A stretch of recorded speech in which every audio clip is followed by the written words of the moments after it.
episode of Video Game Logic. Today's show was recorded on May the 28th, 2018. I'm your host, gaming psychologist, and with me, as always, the one with the beady eyes.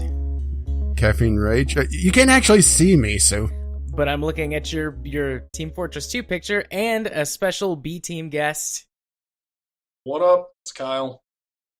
And on today's episode, we are doing a bonus episode. As we've mentioned a couple of times on the show, at least I'm pretty sure we said it on the show, Rage is going to be moving soon and we might have to miss a week. So either this will be in place of a regular episode because we've missed, or if we don't miss, then it'll go in a Franken slot, but it won't go be into a the Franken vault episode. Yeah, it'll be in the vault. It'll just sit in the Dropbox file for months. But we've just got some topics to bullshit about, and the bullshit has already been going on for like 15 minutes pre-recording, so we're just like doing the thing so that we can just talk and not worry about it. Well, to be fair, we do have Kyle here. We do have Kyle here. I believe it was Chemist who said, my propensity for sticking to my own bullshit is coming. Yes, and Kyle and I have cameras so we can see each other. Rage does not, but that's okay. No, I'm just sitting here traumatized. You can just watch us. You can watch me play with my hair. I never use my webcam when we record, so he doesn't know that I sit here and play with my hair the entire time we record. But you know, week. this does answer a few questions. Sometimes you just seems rather far off. Well, so you get out your deck of cards or whatever whenever I talk about stuff you don't care about, and sometimes when you talk about stuff I don't care about, I just sit here and play with my hair. Sometimes I'm sleepy, because we always record at the end of my day. So I have the deck of cards of utter boredom. You have the head of hair of utter boredom. I do. My hair's getting thinner, though. It makes me sad. I mean, I'm sure it's really hard to tell for you guys, but my hair is getting thinner. I'm becoming an old man. Mostly I like being an old man, but there are some bad things. Well, you could always invest in... like the pain when you calf? Yeah, the pain when I calf. Oh. Catheters scare me.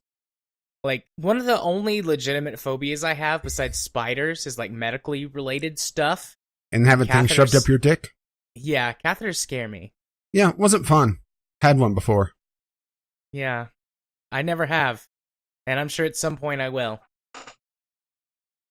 Yeah, I mean, I'd have to weigh my options. It's between, I could just die from overload of urea in my system, or I could calf. Death or really just not okay stuff shoved up my dick. I don't know. Definitely death. I'd rather have cake. Yeah, cake is good. Didn't know that was an option. I don't, never mind. Let's not go there. Never mind. Don't worry about it. What, we're not going somewhere for once? Yeah, no. It's fine. Is this just because we have a guest? No, it's fine. Yeah, it's just because we have a guest on something that we put out publicly to the world. Yeah, that's why you're holding back. Also... Well, to be fair, nobody listens to us anyway. I've graphically described my penis to him before, so it's not that. Oh, God, I gotta get back on straight. Is that even still going on? To be honest, I don't listen to it. The last time we recorded an episode was November? God, I love the colors in Noctober. Noctober, yeah. Noctober. Yeah, but the problem like is October, that... but at night. Yeah, the problem with Noctober is, the crops are starting to wither away, and you have to make sure your generators are all fueled up, ready to go for the long winter. Yeah. Well, the other thing about Noctober is, I mean, it's just so dark out all the time. It's like the land of eternal night. It's like nocturnal October. It's great. Just nice and cool. I'm just staring at your face, Kyle. And then the Mechanoids show up. Oh, I saw that. Hey, how you doing? Oh, I'm doing good. How you doing? Oh, I'm doing good. This just got a little bit weird for the people listening in. How you doing? To be fair, it's gotten a little bit of weird for me, too. Yeah, I just can't stop staring at your face, Kyle. Yeah, there you go. Making all like the visual gags, like, "Hey, check this shit out! Only so you can see."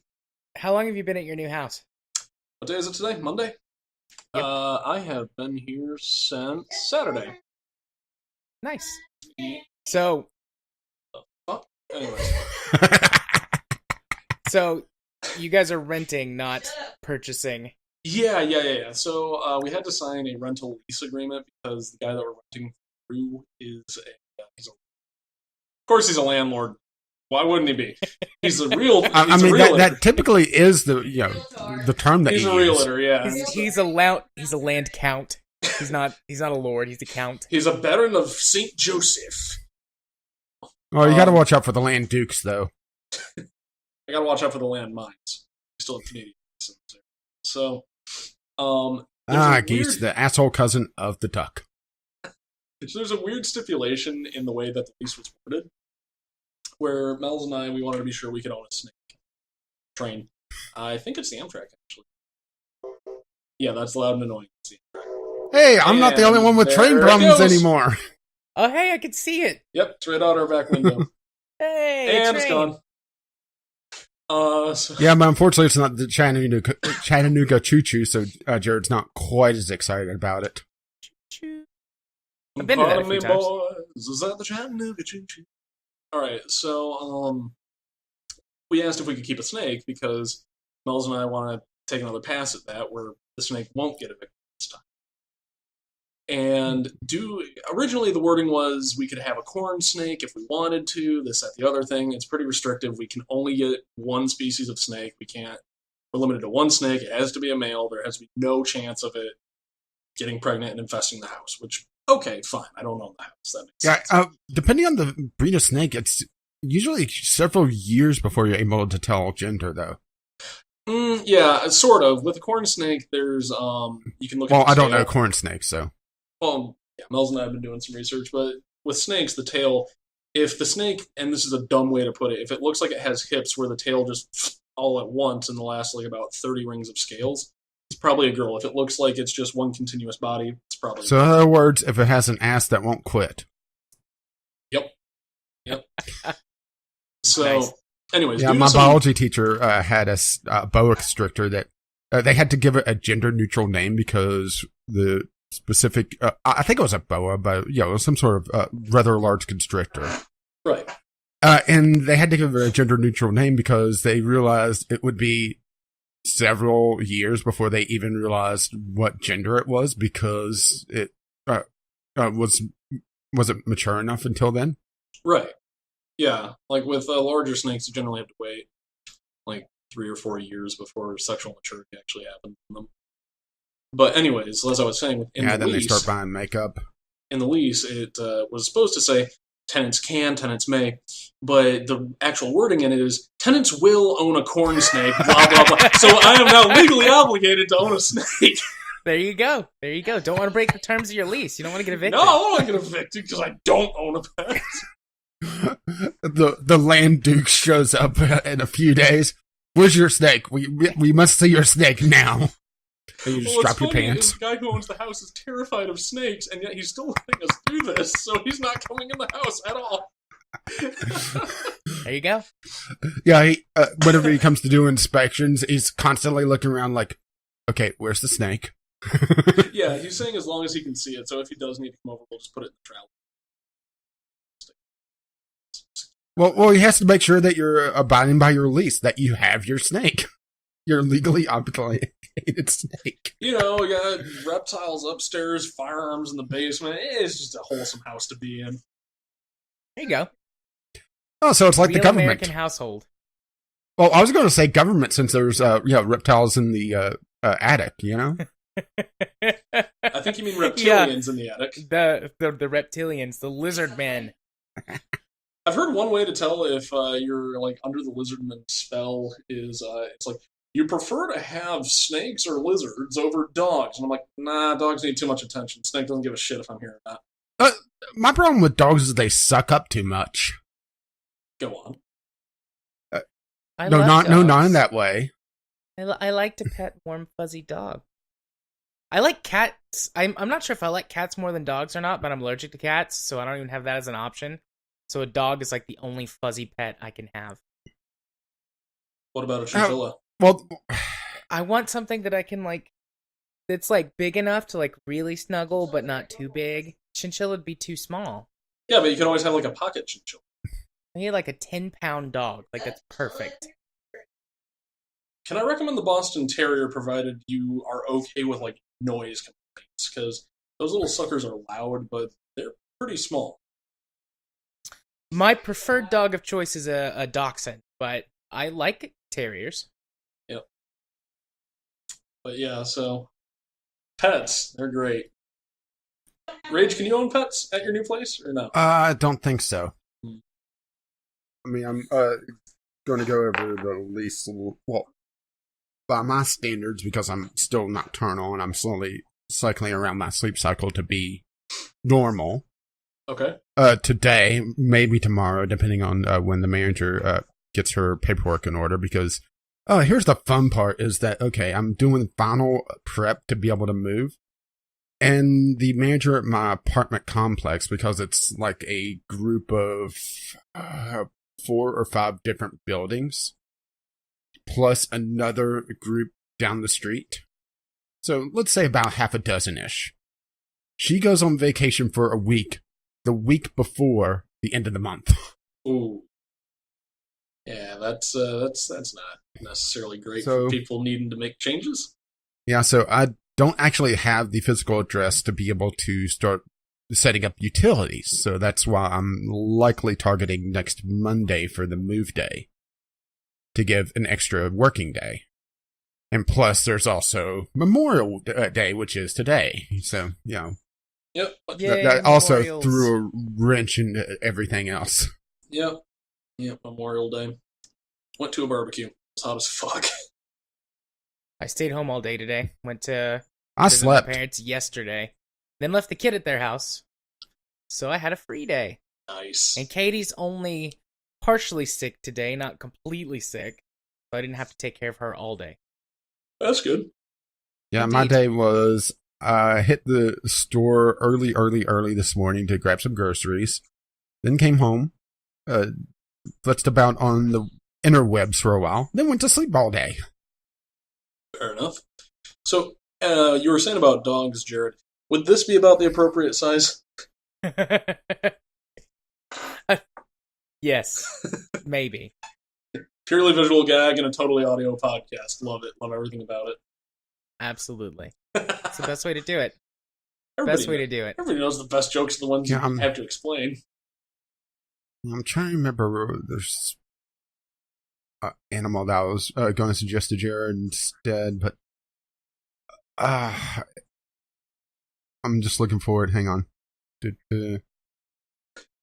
You could always wrap a lizard in felt. I, Yeah, knit a snake a sweater. That's a good one. Snake Okay, would be my first choice for a pet, but I don't hate snakes. well, this is technically an exotic animal, so this may cause some trouble in Tennessee. But a cabria What? is a Capybara? mammal native to South America. It's the largest living rodent in the world. I think you mean a capybara. Capybara, sorry. Well, Rodents also are have not my favorite. I'm not 100% opposed. Although, let me Well, Google well- this thing. take a look at this thing. Okay. Oh, it- I've it- seen those before. It looks on like something. almost horseous in its face. That's kind of cute. Is it And- like mean or deadly or poisonous or something? Well, let's put it this way: you Google search, do image search, and one of the first images is it humping a turtle. So That's I'm fantastic. serious. All right, so Google search capybara. I want to do this now. Yeah, just scroll down a little bit. Oh, you said one of the first images. Oh, there we go. No, it's not gonna show up. This one's wearing a harness. It's cute. Capybara. Yeah, just keep scrolling down. Oh, okay, it's not one of the first images, but I think it's on the first page. Beer bottles in the way. That looks like one humping a cat. Or for There's me, one sleeping on a turtle. okay, maybe it's sleeping, but on the thumbnail it looked humping. And the turtle's kind of retracted. And it's like, no, this is not happening. Yeah, I'd have to agree with Jared. I think that's just sleeping on the turtle. Oh, that's far less sexy now. Anyways, I sent you a picture of a snake sweater. I heard you say sexy, Rage. I have to now search sexy capybara.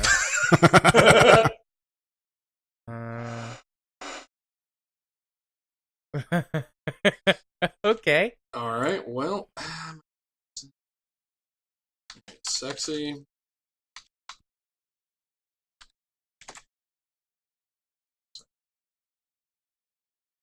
Let me just drop this link in the chat.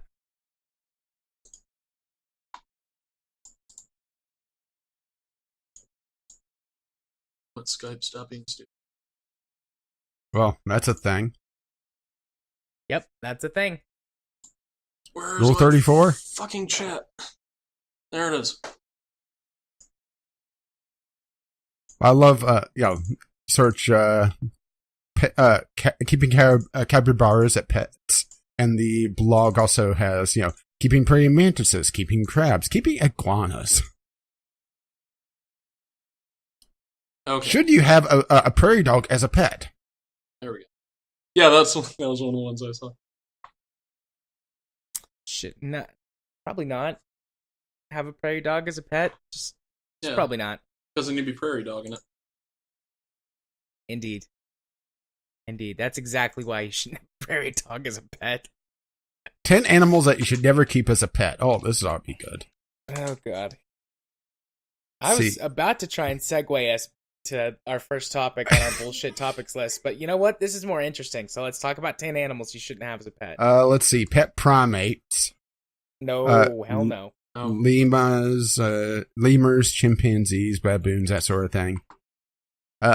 Big cats, as in lions, tigers, leopards, cougars. Venomous snakes. So, Kyle, make sure Spaghetti Doodle 2 is not poisonous. I was going to call him that image, Kyle. Yeah, apparently they love sweaters. Bears. No shit. That doesn't apply to Russia. I feel like every Reddit post I see that has to do with Russia, there's a bear in it. Normal day in Russia. Like 50% of those posts are people hanging out with bears. It's no big deal. Bear is free. Bear is in citizen. Wasn't there a news story not too long ago about this? Well, once again, some idiot Yellowstone getting mauled to death because they took a selfie with a bear.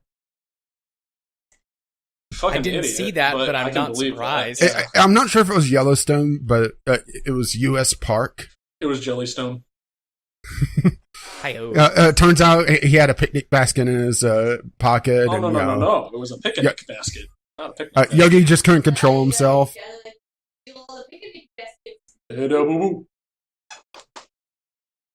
right, so bears. What's after bears?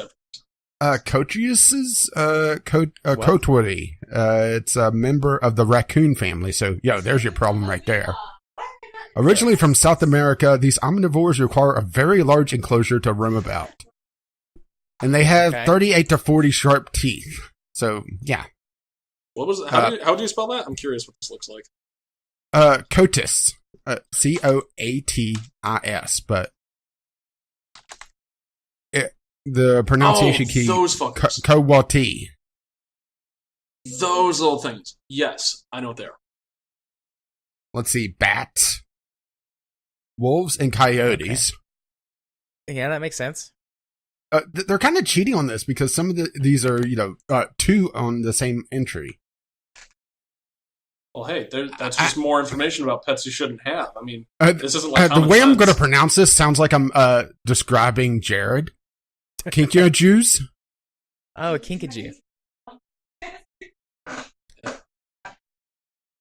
Alligators and crocodiles. No fucking shit, right? Unless you're Florida man, right? Florida man. Now and foxes. We fished this here alligator out the swamp, and we decided to teach him how to cook meth. All right. That sounds like Florida. Floridian. I shouldn't piss people off from Florida. You guys might have listeners there. We might. Well, after this, we might even have a listener. Was that all of them? Yeah, that was all of them. Foxes wrapped up the list. Even though I would have probably put foxes with, coyotes and wolves because it's the same general bad idea. But yeah, who would want a pet alligator? Who wants a Florida log? The American murder log. Good pet. There's probably a lot more people out there who want a pet alligator than you would think. Like, obviously, there's some. I bet there's more than you think. Most likely. Yeah. I'm going to post something quick sec, just as long as we're on the topic of reptiles. The caption on this, it didn't come through in the picture, is, "You stay away from my pizza rolls, you long bastard."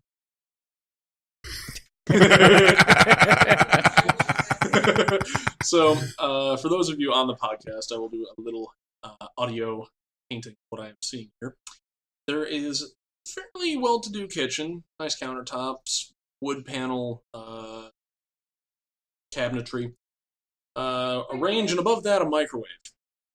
And on that microwave there's a head of what looks to be about 8 or 9 foot long banana python going for the microwave. From the floor. So you stay away from my Totino, long bastard. But yeah, so pets are.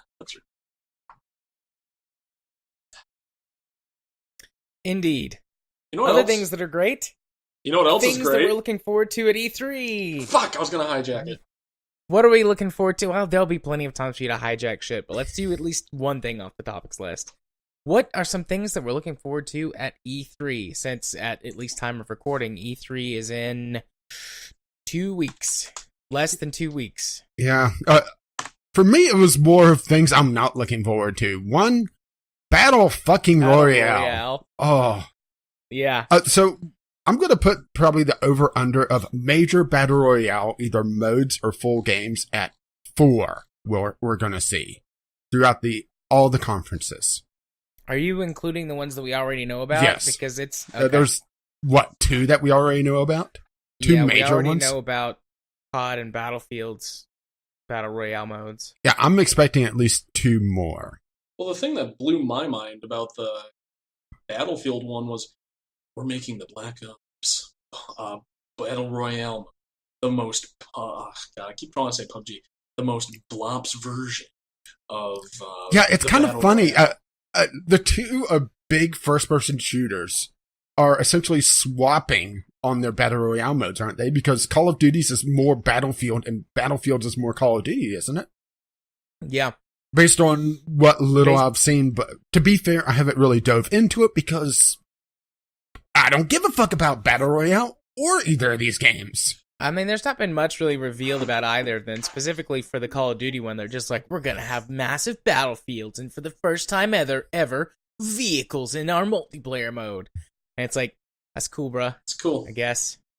I don't really care. I mean, as single player, so not interested. As long as the engine is well optimized, I don't think people are...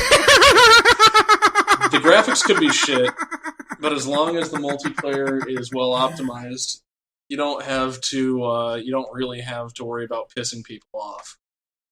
I'm sorry, but when Mel's walked by, did you two just flip each other off? Yeah. Because here's what happened. That's what love is right there. I didn't want to get up. Just hand me the bottle, dear. I didn't want to get up to go get myself some liquor, so I sent her in the pantry to get my liquor for me. Thank you. One of the benefits of living together. Yep. Thanks, dear. The other primary benefit being screen watching. Oh, absolutely, yeah. As Mel's pointed out on that tweet last week or 2 weeks ago. Yeah, instantly thought about cheating. Poor Kyle. Well, here's the thing you have to realize. My setup is right here, my 2-screen setup.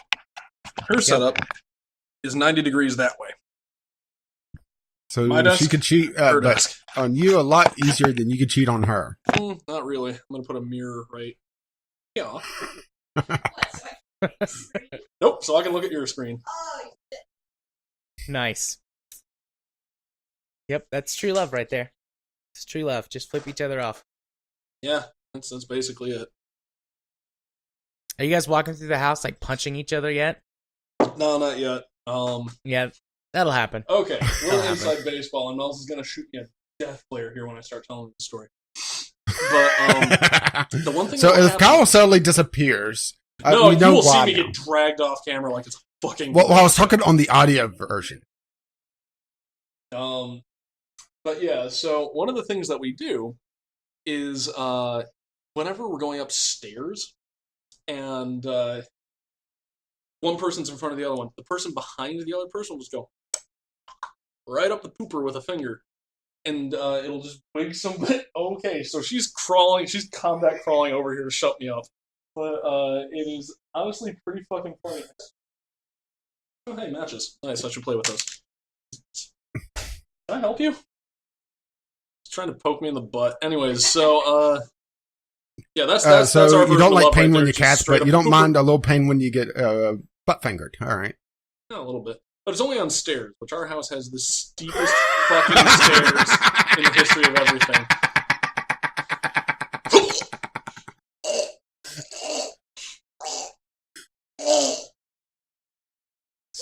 Visual gag. Visual gag. And actual Just- audio gag, Just too. bells, just slowly popping it behind the chair. All that is going to come through on the audio is just, why did Kyle start choking for some reason? Indeed. Yeah, it turns out Bells is Vader. Claim that title. So, Kyle, what's something you're looking forward to at E3? Realistically, not a whole lot. E3 to me has always just been kind of a. I know that was like a hipster answer, but. Oh no, trust me, I have the. I have more than one answer to this, so I have the bigger hipster answer coming up. I have 3 things that I put in my notes. That was a cool. So the only thing I'm really looking forward to is twofold. Number one, it all has to do with the Switch because that's really the only system I have. I think you can actually see it back there. Yeah, you can just barely see it. Yeah, that's on our TV. So, the only 2 things I'm looking forward to are the fucking Dark Souls remastered. Fucks me on this. It should have been out 3 days ago. I'm not pissed about that. No. And they're like, Much.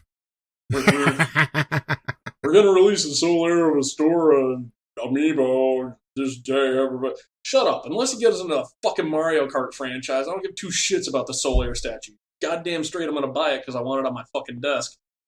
I have feelings about this.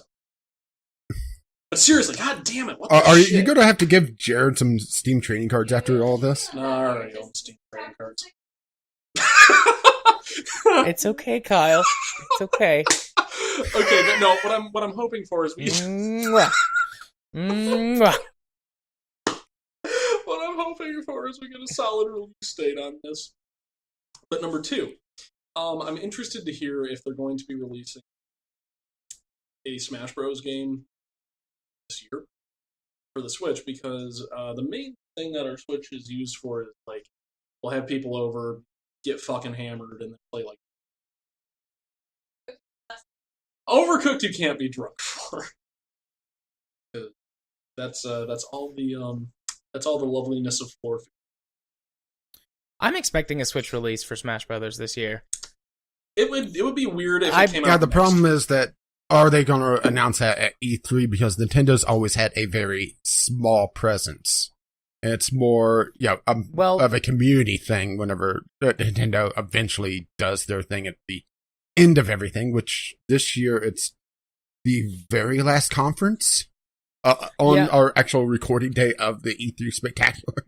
It's been the very last conference for the last several years. Their stage show is always really small, but their Nintendo Treehouse thing that they do is pretty big, and that runs for but it's usually several days at the show. Yeah, but it's usually very in-depth on just a handful of games.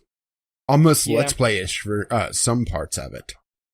I would assume that we're going to get a remaster or like a re-release of the last Smash Brothers game for Switch, kind of like what they did with Hyrule Warriors.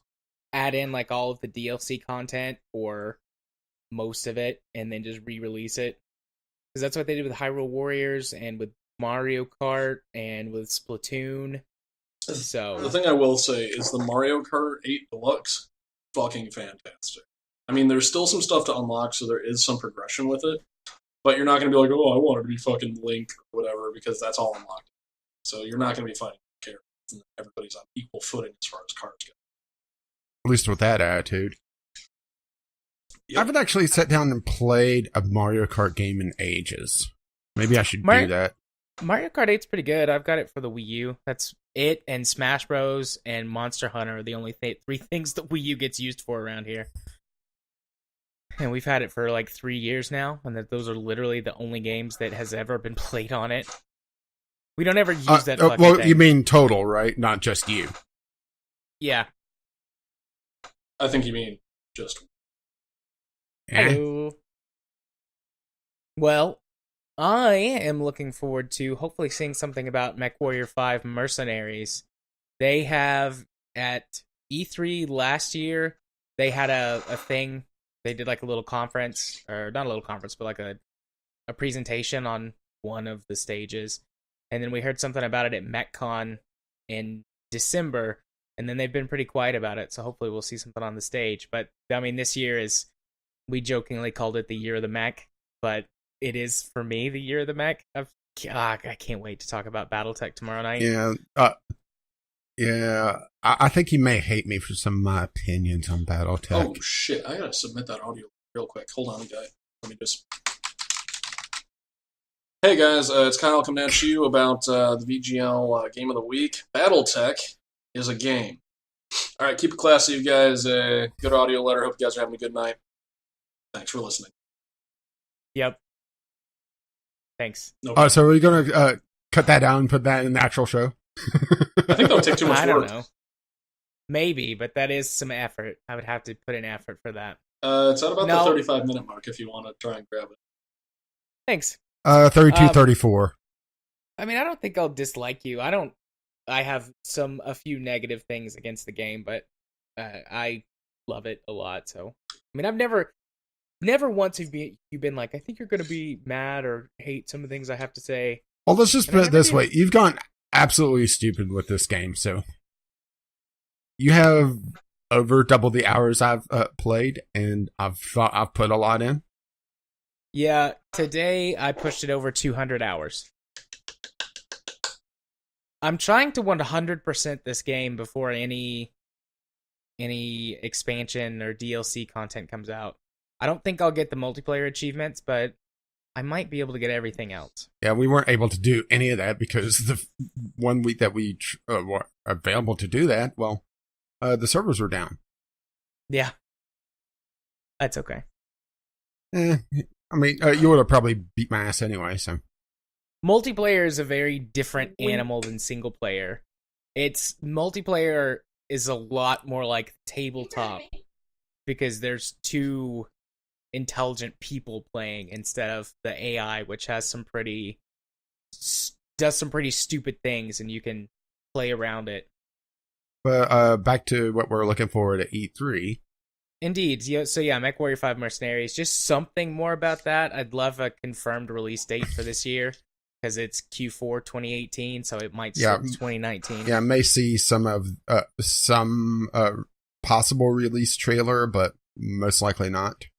Mostly, I'd just like to see a campaign trailer because all they've released so far is sort of the side missions and the skirmish and a little stuff. bit of gameplay from a developer playing not exactly greatly. Not very well, and someone who sounds like Nathan Fillion, but unfortunately, I confirmed it's not Nathan Fillion. It's just a guy who sounds a lot like Nathan Fillion. Oh, the poor man's Nathan Fillion. Yeah. Nathan Drake? No. All right, Rage, you said you had more things. Yeah.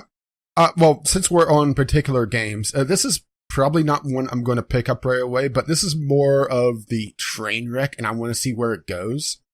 Final Fantasy VII, finding out what the fuck is going on with that. Because it's, 2 years behind now? Yeah, I heard a rumor that they scrapped the whole thing and started over because the third-party dev that was working on it, Square Enix, didn't like their work. And yeah, so which... they started over. Sounds about right for Square. Which, considering it's a piss-poor port or update for Square Enix's standards, says a lot. So it's more just, yo, what the hell are they doing with this and the whole episodic thing and how they're actually going to break it up if they're going to do it on the natural breaks they had in between the discs when they originally built the game. Because if they do it like that, that's still very, very, very big episodes.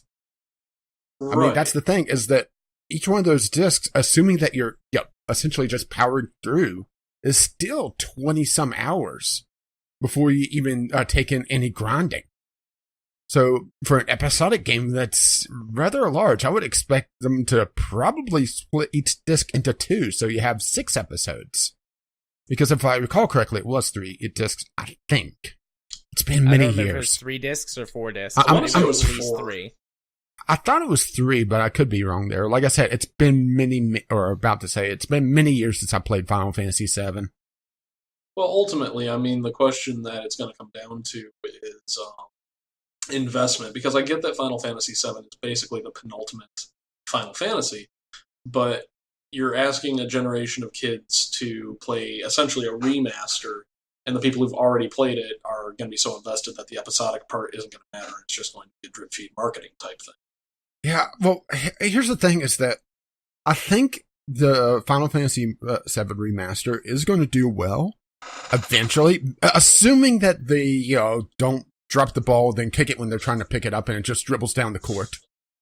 Not because of the reason that they are expecting to sell it to the fans. It's the people that have always heard about Final Fantasy, but when they go back to play it, it's abysmal, because we're talking the very beginning of 3D graphics. So, everyone looks very, very basic. And with the modern gamer being so caught up on graphics and graphical fidelity, I can't say I'm not immune to this. It's tough for me to go back to some of the N64 PlayStation 1 era because it's fucking abysmal. But I think the general gamer is even more so off-put by I'm just watching Kyle put stickers on his forehead. It's actually bottle caps. Right, and I agree with you. And ultimately, there's a disconnect because you're always going to make mistakes when you're on the cutting edge. Because, it is the cutting edge. Now, I think that Final Fantasy VII did well for what it was trying to do at the time that it was trying to do it. But with the kids these days, these fucking kids. No, with the kids, these days, you have to understand that even if you do like a mild graphical upgrade above what was original, I mean, they've done teasers and just tech demos using Final Fantasy VII and the opening cutscene on the train and jumping off of it several times. So I think there's a certain expectation of the level of graphics we're supposed to see with this. But they're also talking about doing some major, major changes. Definitely to the just the battle engine itself and making it more like a modern Final Fantasy, which I'm not sure would work. I would like to see Final Fantasy VII dropped into the Final Fantasy 15 engine and graphic style. Or graphic quality, however you want to say it. I think that would be great. But does Final Fantasy VII have that much food? If they do that, though, I mean, they're going to have to rebuild the game from the ground up. Like, there's going to be no way to recycle or reuse or up-res or anything. Because they're going to... I mean, that game is designed for a modern 3D third-person action RPG. So. Yeah, and Final Fantasy, 7 through 9 was built around rendered 3D model of the character against a pre-rendered background. Yeah. Yeah. Yeah. And I mean, for the most part. That was clever because it was a way to save space. I mean, the game save space and also make the game look a whole lot better. I mean, I would be okay if they did that now and did the whole restylizing of it, make it a little bit more cartoony. I think would work. Absolutely. They did that with I think Final Fantasy 3 when they ported it to mobile devices. Yeah, in Final Fantasy 15 really well. Actually. Yeah, that worked really well. But the question is, are they going to try and reinvent the wheel? Which they might. It's Square Enix. Final Fantasy VII. Well, yeah. Just look what they did to Chrono Trigger. When it came out on PC recently, they completely dropped the ball. Yeah, it was the mobile port, right? It was the mobile port, and a lot of the UI was built around touchscreen interface. And they had just some horrendous artifacting because they were expecting a very small screen, so you could hide a lot of the graphical blah whenever they just kind of blur and upres the textures. And for a small screen, that works because, you're not getting the detail. Maybe a tablet, you're starting to get some problems, but, putting it across a 23, 27-inch monitor, all the seams start to become very apparent. Right. And ultimately, I think what it comes down to is how much love and care are they going to put into this? Because ultimately, Final Fantasy VII, the remaster, is going to make all the money because it is the most well-known of Final Fantasy games, even among the people who don't really play Final Fantasy. Yeah, that's the one with Sephiroth. Exactly. Future misses my last name, everybody. Anyways, so... Case in point. Yeah, okay. Come here. Your cow is a digital cow. You can fucking milk it later. All right, say what you just said. That's the one with Sephiroth, right? That's the only one I know. It's the only Final Fantasy I know. Right, so it's the only Final Fantasy she knows. She doesn't have a working knowledge of it outside of that. And if that's just because it's... Unless you're talking about that movie, something. Spirits Within. Oh, that's fucking horrible. Don't worry about it. I know. One of my friends... Spirits Within would have been a lot better movie if they didn't call it Final Fantasy. That's my opinion. Spirits Within would have been a lot better if they'd gone live action. True, because there's several scenes where it is, very uncanny valley, but then there's other scenes where it's fucking impressive. Right, and so my point being, this game is already going to make all the money, so they can experiment, but I think what they're going to do is they're going to go back and try to do the general Square Enix path of trying to make a game better, which is increasing your graphical fidelity to the point where you're ignoring a lot of other things that make Final Fantasy great. Are you saying we need to make Final Fantasy great again?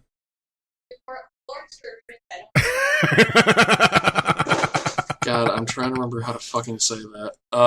Go on, I'm going to type some stuff. Your second thing, or did you have more to say about Final Fantasy?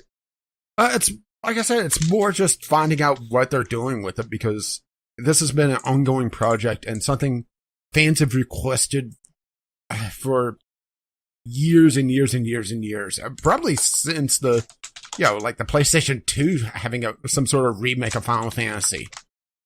Yeah. Or Final Fantasy 7, I should say. Especially once they had the graphical jump. Even from Final Fantasy 7 to Final Fantasy 8, there was just a huge graphical jump. But, going from 9 to 10, when they went from PlayStation 1 to PlayStation 2, there was already the start of the outcry to get some sort of remaster because, it's the fan favorite. Not necessarily, I think it's the best one. Personally, I prefer Final Fantasy 9, but that's just me. Yeah. But it's more just, curiosity of what they're doing with this fucking thing. Information would be nice. So, Kyle, did you have another thing before I talk about my second thing? Sure. Siglate America Perka... Oh my god, I'm drunk. Perkrasnoy. Make America great again. Yeah, my Russian should be on point. I'm fucking drinking vodka right now. Okay. All joking. No, your Russia should be slurred because you're not drunk enough. Siglate America Perkrasnoy. Date me neva shukren daily. Grant me your pretzel. That's... that sounds better. I don't know what you're saying. Kyle, you're starting to sound like the Russian in Armageddon right now. Oh god, I'm big. Oh god, what was his name? I know it's Peter Stormare, but it was like Lev and Dropov or something like that. All made in Taiwan. American space components, Russian space components, all made in Taiwan. That's that and the soundtrack are the best parts of that absolute train wreck of a movie. It's fun. I like that. It's dumb as shit. Well, the problem is that the problem is as soon as you have any working knowledge of space or science, there's so many problems with that movie. Yeah, why would they pull an 11G maneuver behind the moon when they were already basically on FRT. Better yet, why did they spin the mirror before dock? Yeah, that, and also, god damn it. All right, we're on a team. So the space shuttles pulled up sideways, so like you're getting out of a car door to the mirror. That would make the gravity to the outside of the space shuttle on the opposite side that the door is. Now, I'm not going to question the physics of that movie because it was a vehicle for explosions and Bruce Willis and Owen Wilson And fires in getting space. killed. Spoilers about Owen Wilson. For a movie that Spoilers came for out what, like a 20 15? fucking years ago. Yeah. But, no, I mean, it's a fun movie to turn your brain off, and it's really weird that Steven Tyler was basically writing a song that in the movie his daughter would be losing her virginity to. Oh my god, that movie did come out 20 20 years years ago. ago. I wasn't fucking Almost with you. exactly 20 I wasn't years fucking ago. with you. I am well aware of Oh, this. God. Jared, welcome to my world. Feeling old? I know that's been happening more and Your more hair's to thinning, me. movies come out later, you're like, oh shit, my kid's getting older.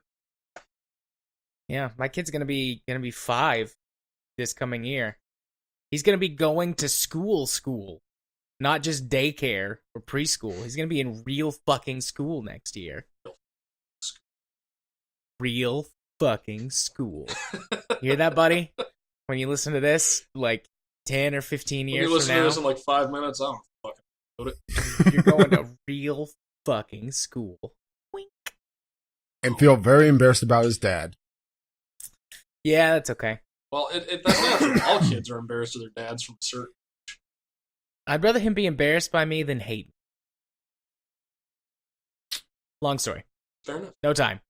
Fair enough. But the point is, Armageddon, stupid movie, dumb premise, just a great movie to watch when you don't want to think of shit. And an amazing test for NASA for their engineers. Put all in the movie and, okay, how many problems can you find in this movie? Go. I haven't seen it in at least 10 years, which means that the last time I saw it, I had no real working knowledge of space and things. So I hadn't played Kerbal Space Program yet, so I should go back and watch it and see how much bullshit's in that movie. A lot. Well, it is an actual test for NASA. They use Armageddon as some sort of test for various engineers. Fair enough. The thing that always boggled my brain Or at least they used to. was, so they had basically von Braun style shuttles, for those of you in the audience who don't know what the hell I'm talking about. The American Space Russian. Shuttle was built on the idea that you had 2 solid rocket boosters, which once they went off, you had to ride that shit out because there was no way to turn them off. But then that big orange thing on the belly of the space shuttle, that was a fuel tank, and the main engines on the back of the shuttle pulled from that fuel tank. Once they got into orbit, they switched to orbital propulsion. Now, the thing that always blew my fucking mind about that was they ditch the tank when they get to orbit, as they should have. But then they refuel at the international. They refuel at the Mir space station. And the space shuttle's tanks are not big enough to get the delta V required to go to the moon unless the X7, X11 fucking rockets. Like I'm being faithful to anything here. It's like, oh shit, those people who Poor listen to your Mel's. podcast are like super into Armageddon are gonna fucking go for my head. Yeah, just Neil deGrasse Tyson, because he clearly fucking listens to this. Oh. But the fact, Hi, Neil. what's up, Well, Neil? Neil Hey. deGrasse First Tyson name basis. sent hate letters to James Cameron because the stars in Titanic was wrong. I don't think it was a hate letter. I think he was just pointing it out. Yeah, to be fair, it's a little hard to tell with Neil deGrasse Tyson at times. He's a little snarky. Sure, but I mean, he's fun Carl Sagan. That's who he is. Yeah, I've just stopped listening to his podcast because he had so many fucking reruns. So he Or at pulled least, the Freakonomics model. Yeah, pretty much. It seemed like every time was a bank show, I would start listening. It's like, oh, I've already heard this. Granted, this was ages ago, so maybe he was off filming something. But Cosmos was still, it was Cosmos. I was blanking on the name of the show for moments, so it was just a little annoying every time I would pull down an episode. It's one I'd already listened to. Well, my point being, like, I don't know what the Delta V capacity of ships are, but with like all of the moving around space that they had inside of them, I don't think there was that much room for fuel. And then the Well, 11G all the number, astronauts have very deep pockets and they carry the fuel with them. that's some coffee horse logic right there. Which is when in Stardew Valley you drink a coffee, get on a horse, suddenly you have coffee horse. But yeah, so E3. Indeed, E3. So speaking of KSP, You were gonna start talking about your other thing, and then we start talking about Armageddon instead. So, did you have another thing, or were you just like wanting to say your Russian whatevers? oh shit, yeah, I did start that topic. You were like, oh yeah, my other thing, but first, Russian yeah, words. make America And then great again. Armageddon. Russian. That's not make America great. This is gonna be like 2 or 3 bank shows at this rate. Woo! Yeah, we're only at what, like an hour? Eventually, I'm gonna have to go to bed because I have to get up at 6 a.m. for work. Hey, guys. I'm gonna get up at 6:30. Oh, simple. Jared goes to bed. We continue talking. Fair enough. Send For him 30 like more minutes before Kyle goes to bed. send him like a 3 hour. As long as I continue to have more bottles put in front of me. So, you want me to just yell at you? Anyways, so as far as E3 goes, I've always seen it as, at least the later E3s that we've been getting have been basically console manufacturing pissing contests, which, duh. But at the same time, it's where the developers are saying, okay, here's the market trends that we have, and here's the best way that we can figure out how to follow them. And then you don't get things that are really necessarily innovative out of E3. For example, I'm more excited about the Universe, provided that, it doesn't crash and burn like Spore, but I have a good feeling about this one. Famous last words. And I guarantee you it's not going to get any coverage at E3. But at the same time, things like Call of Duty, Battlefield 5, the games that I'm really not interested in picking up, except for the 2 that I have. So, in other words, this is E3 for you. Yeah, PC Master Race. Nice. Mm-hmm. I'm really looking forward to the Microsoft conference this year. That was one of my other things, because they've got a 2-hour slot, and I'm just going, I wonder what they're going to do with like 2 full hours. The Microsoft conference has typically been like I imagine 90 at least minutes. Yeah, I imagine probably about half an hour of that's just going to be apologizing for Sea of Thieves. Possibly.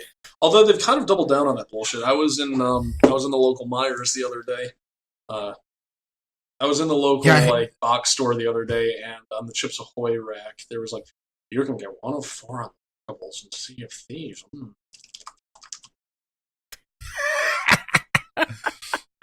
Yeah, Sea of Thieves, I think it's going to be another No Man's Sky where it releases in a fucking abysmal state, and in about a year or 2 years, it's actually going to be a decent game, and then they're going to release the next one. That's the problem about releasing. Yeah, that's the problem with games as a service model, is that they're kind of encouraged to release in just a half-assed, almost beta state. I would say more alpha state at this point, and just patch it, and eventually they get the sales. Because all of the games media talk about, oh, well, Sea of Thieves, you're going to be able to give your crewmates bananas. And no, I'm not joking. That's an actual article I saw several times, by the way.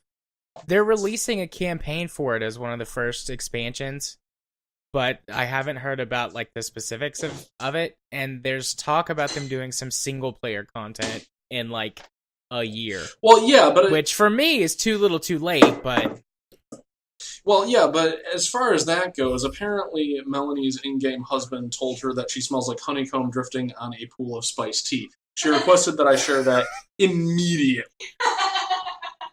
Go on, Jared. Sorry. Nice. Hold on 1 second. No, woman! Yeah, but unfortunately you meant the cereal. Jesus fuck, woman. You think I'm going to crack this out of my desk instead of cracking fucking half, eh? Sorry, Jared, you were saying? I want her to come over here and smack me. Oh, she right will in the smack face. me in the back of the head. Oh, hey, this thing. Oh, no. But yeah, for me, that stuff is too little, too late for Sea of Thieves specifically. But I just want to know what they're going to do. There was that announcement, or that rumor, or whatever, that Sony came out and was like, no, it's not going to happen about the PS5. And Sony's saying that the PS5 is at least 3 years away. So I'm wondering if like this response from Xbox is going to be like them announcing something like new hardware. But they just had the Scorpio slash Xbox One X. Which I'm still Scorpio's waiting for a the better name. Sagittarius. But they just had that come out. So I'm just wondering, like, what is this extra 30 minutes for? So I'm fingers crossed it'll be something interesting and fun, because I am still in the Xbox ecosystem. I have an Xbox One that occasionally gets used to play games. But usually So- Netflix. Usually Netflix or Amazon Prime streaming or Hulu. Yeah, which, by the way, Or- the Tick series is actually very good. Yeah, I haven't. Have they released like the second part Uh, of this the- first season? The or first second season's season complete. or whatever. The second season's not going to be until next year. Okay, so I I've was seen the poking first around and I 6 saw. episodes. Yeah, I was poking around and saw the Tick and thought, oh, that's right. Amazon Prime did the Tick, and it's actually very good, very cheesy, Yeah. but yeah, it works for the Tick. That's one of the But reasons why it's so wasn't good. the Yeah, Tick yeah, Already cheesy as fuck. No. I'm talking about Yes. special effects are a bit cheesy, and there's the product placement. Yeah, the echo every so often. Yeah. And the Amazon phone. Did you see that? Oh The yeah, Amazon phone in one of the episodes, which I thought that was dead. Although maybe when they filmed it, it was still Yeah. a thing. But anyways, yeah. So that's my number 2 thing that I'm looking forward to at E3. Just actually being curious about whatever's going to go down at the Microsoft conference, and fingers crossed that it's something interesting. and I guess it's my turn again.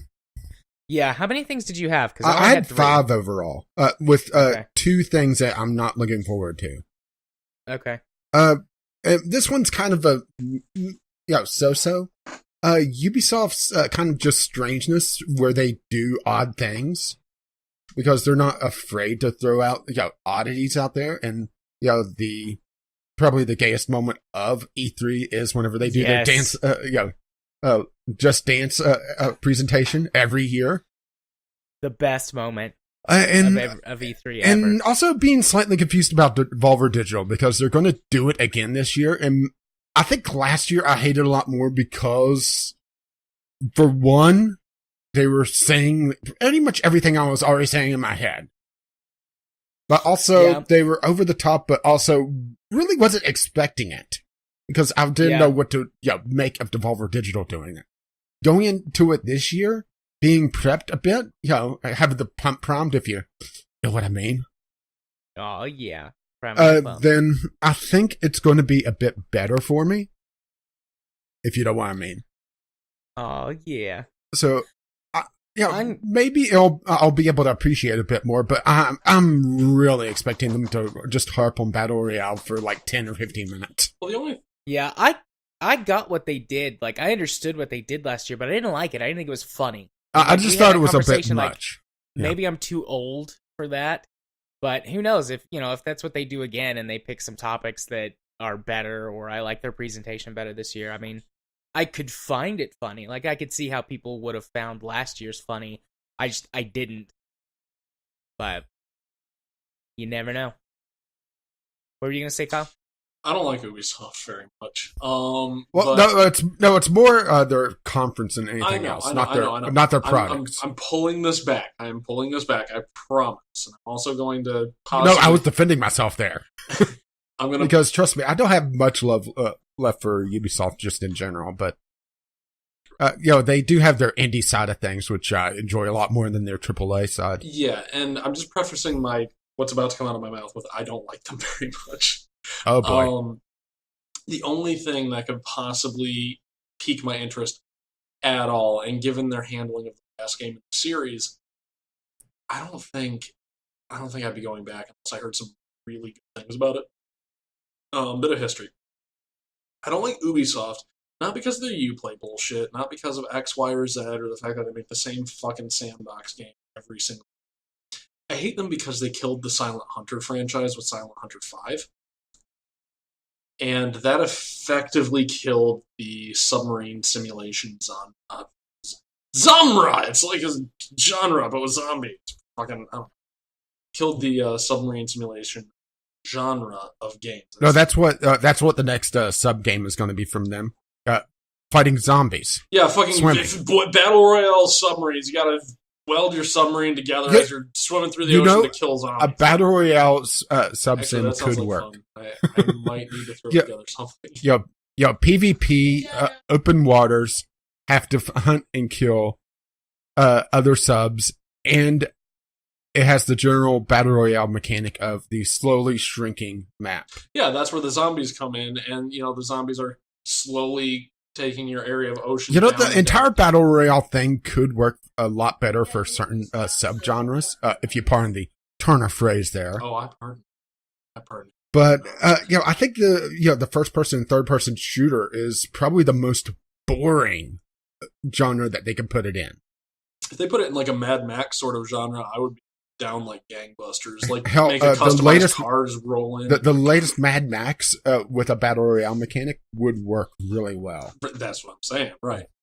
Or Crossout actually has a battle royale mode, but it's clunky as hell. Robocraft did a battle royale. They tried to sell it for $15. Nobody fucking bought it. They had to go free to play in under a.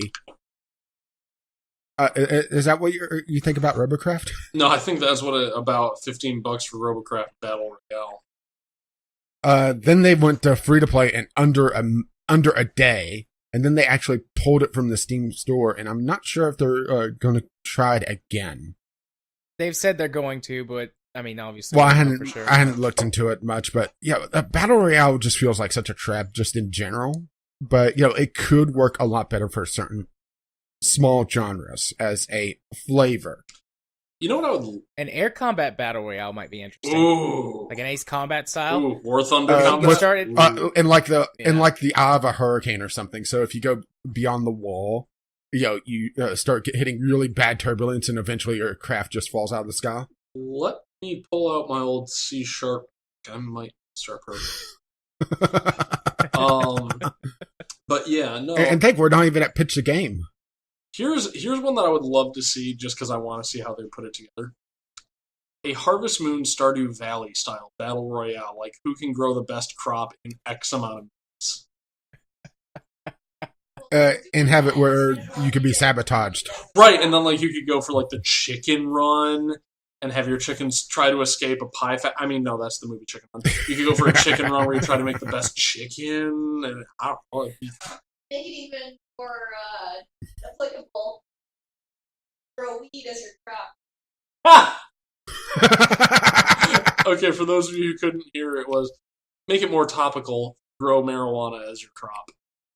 I remember that mission in GTA San Andreas.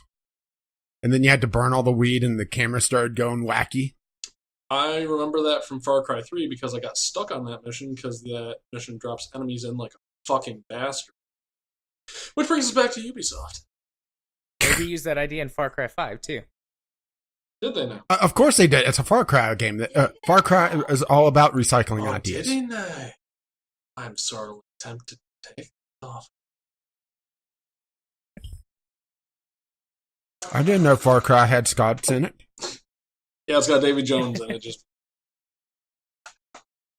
purely visual gag, folks. Purely visual. Think Davy Jones Zoidberg.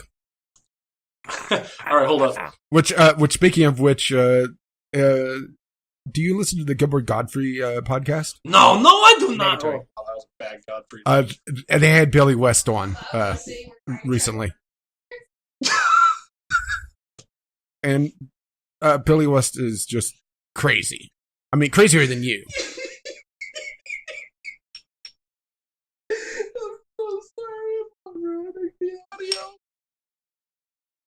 audio. Apparently, I sounded like two. Okay, but no. My point being with all of that is, I'm not a big fan of Ubisoft. The only thing that could save their presentation for me is a return to form sort of Silent Hunter game. I think they peaked with Silent Hunter 3. Silent Hunter 4 I never really could get into for one stupid reason. It was the conversion from the metric system to the empirical system. So it's like, periscope depth, down to 75. I'm like, fuck, 75? We got a fucking surface. And then it's like, no, it's 75 feet, dude. 75 feet. Didn't you do work with the Navy? I did, yes. But, I played a lot more Silent Hunter before I did. So, I did work with the Navy freshman and sophomore year of college when I was in physics program, which is part of how I got this hat.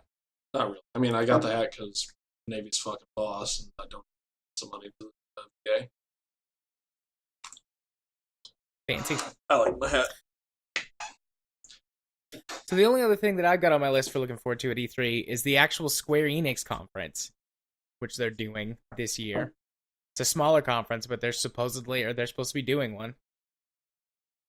So that'll be fun. Yeah. We'll have to, I imagine a good chunk of that's probably going to be Final Fantasy.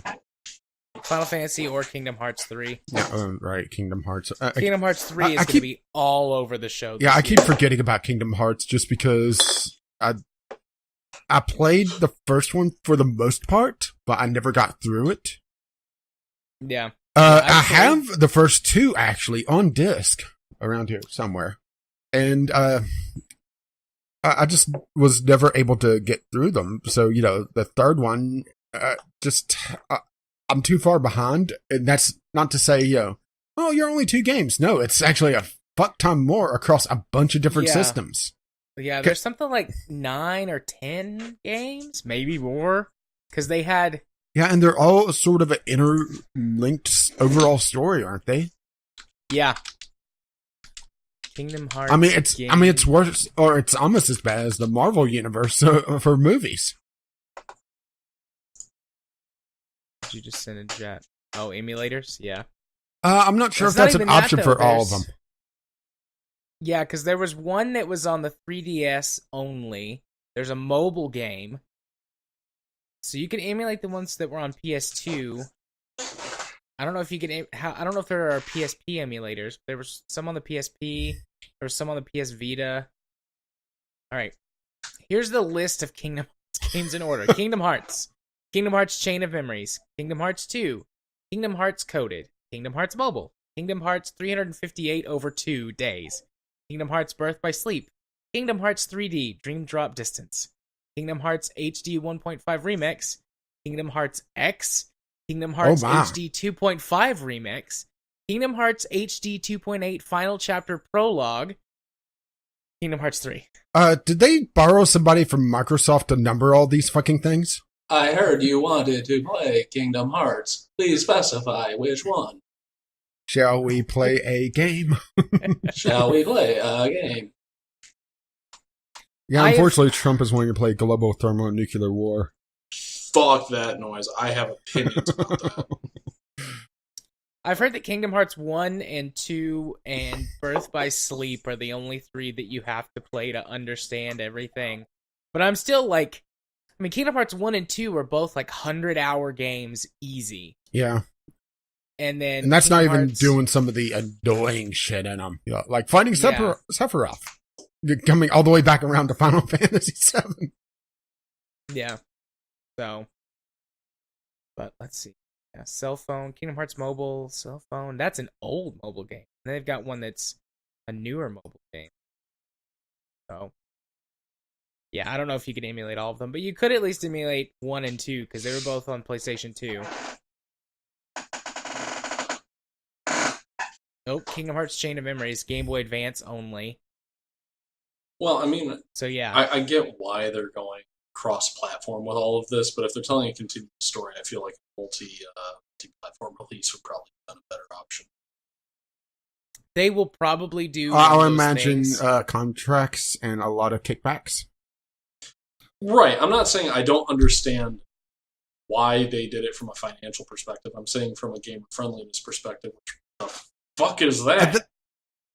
This is the gaming industry. The gamers are just walking wallets, aren't they? Whales. I'd imagine that they do one of the story thus far type of things and cram as much of it as they can into like a 10-minute cutscene overview thing. Or they go the comic crew out and during the cutscene is see this game, see this game, see this game. All right, so I'm thinking of like an opening text scroll, but I've clearly had way the fuck too much to drink. I cannot remember the opening text crawl theme for like Star Wars. What's coming to mind? What's coming to mind is the like Hyrule theme from Smash Bros. N64. Da da da da da da da da da da. Actually, you're going You kind know- of into Indiana Jones almost. Who? I think. Yeah.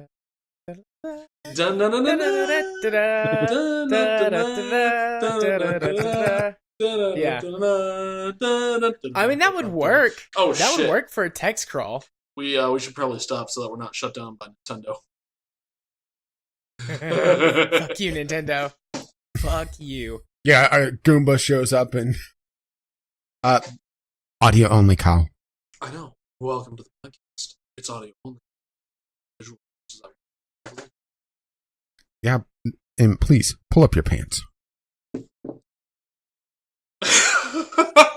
Just go. Oh god. Oh, this is going downhill quick. I love it. Yeah, and I think we're Okay. only at the hour 10 mark. Hour 15 according to Yep. my monitor. And we haven't even cleared the first topic. Yeah, thankfully a few of these are a lot shorter. Yeah. All right. Is there any more E3 talk? Well, I had have? two other. I'm okay for Okay. now. But yeah, Ray, All right. What you got? My, you got, my other Rich? two are fairly shorter. I have to say, usually what I'm most looking forward to are the projects I don't know about. These smaller, little, one-off, quick note about something that shows up on the game, a PC gaming show, that sort of thing. The games that I don't know anything about right now are the ones I'm most interested in, to be perfectly honest. I mean, we know a good chunk of the major projects from the big 3, 4, but it's the small ones that get light that I'm more interested about, the ones I'm more excited about. And everybody's gone very quiet. no, we're listening. Well, what are you? Like, yeah. like when you say Look, smaller look. projects, what like do you have a? I'm talking about, things, I'm probably going to trigger Kyle again, but whenever like Ubisoft talks about their smaller, screen cap that. Their smaller indie side of things. Even EA, when they talk about their indie games, whenever the PC gaming show has the AA and indie stuff, that sort of thing. That's what I'm more looking forward to than anything else. Okay. And maybe it's just me being the dirty hipster PC gamer that I am these days, where I've lost interest in a lot of AAA content just because they've gone graphical fidelity over gameplay and innovation and good taste a lot of times. Well, I wouldn't even say innovation. I'd say immersiveness, because you think about it, the Wii was super innovative, and it brought a lot of casual people into the market who otherwise wouldn't have been in the market. However, it lost sight of the primary gaming demographic. So you have to think that perhaps innovation isn't necessarily that is going to draw in the people who Well, I was talking more about games feeling a lot more samey these days, between particularly since we were talking earlier about Call of Duty and Battlefield essentially swapping on their battle royales, right? Where they're kind of becoming essentially the same game, only in a different theme, instead of two sort of different flavors of first-person shooter, where one is a lot bigger scope and with vehicles, and while the other one is a lot more of a twitch shooter, very fast kill times, that sort of thing, and kill streaks and all that. See, I could do that, Jared, but I don't have the webcam. All joking Granted, aside, I do agree with you. My point being, innovation is kind of one of those things where it's like people, everybody makes their submarines out of metal. Why haven't we made one out of bread? Well, because Bread gets all soggy when it gets wet. correct. I feel like Well, it's more just look. Well, there was videos comparing the different Crisis games that was going around not too long ago, where they were showing mowing down trees with guns and that sort of thing. And you don't really see that much anymore. You don't see destructible environments as much in the AAA side of things. That sort of thing. They're playing a lot safer because they have bigger markets. They have bigger budgets. Right. So they have to focus more on the marketing of a more streamlined game. I would say homogenous. That makes any sense? Yeah. Well, I was trying to, be a little bit kinder. Yeah, I've passed that point of drunk. I'm not sure that much. And my other So are you thing, drinking water now? No. my other things, real quick. It's more of something I'm going to miss. It's the Snarkathon. Yeah. Since we lost Total Biscuit last week. Yeah. We're not going to get the E3 Snarkathon, which honestly I think was the best part of E3. So that's going to be very lacking in my opinion. Just someone calling out the bullshit. Granted, that does open up a place for us to call out the bullshit even more, but still, he's a professional at it, or was. Yeah. And I've always enjoyed E3 Yeah. for the 4-5 years that I've covered it in one way or another. Because I used to do the E3 write-ups when I was writing for Left Stick Down. And I did that 2 years, and then we've been podcasting for 2 years. I guess 4 years. This will be 5 years that I've covered E3 in some way or another. I enjoy E3. it's just it's a lot of bullshit to sort through. It is a lot of bullshit, but I like getting excited about stuff. Even if it's just for a little bit, and I know most of it's not going to come true. It's just one of Or those little pleasures I enjoy in life. or if we want to go into another topic, the trailers being full of bull shots and graphics that we never see. Sure, we'll skip down to that one and might come back to the other one, or who cares if we skip around or not. It's a bonus episode. Fuck you, list. But anyways, yeah, I mean, trailers in general. So, I haven't seen it yet, but the new Battlefield trailer. No, I'm gonna use a movie as an example for this, because it's the most recent thing in my mind. The new Han Solo movie. There have been like 4 or 5 trailers for that movie, and only one of them made it look any good to me. But, 4 different trailers presenting the movie in 4 different ways, like... Designed around 4 different audiences, most likely. Yeah. Or I should say... I don't know what kind of movie this is going to be. Designed around 4 different test audiences. Yeah. Yeah, so... the idea of this topic is the power of the trailer. More, making good games look bad, and vice versa. And I would say, really, the vice versa is a lot more poignant these days. Because games that get the major trailers, the major marketing budgets, will focus on trying to... Kyle, I think, is spamming chat again. I'm not spamming chat. I put 2 things in there. I think the major one that always springs to mind, even though it's ancient right now, is the original Watch Dogs, and just the controversy around the graphical downgrades and just the general gameplay that was shown versus what we got. I agree, and the fact of the matter is, the excuse that gamers know that trailers have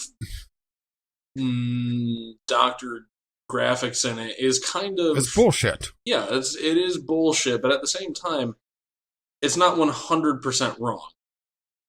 Yeah, but the thing is that using the term gamer is a very...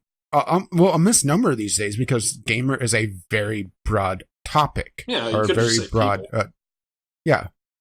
a very broad subject. And it's like saying, well, you should know that, that bread has occasionally some screws in it because you're a food eater.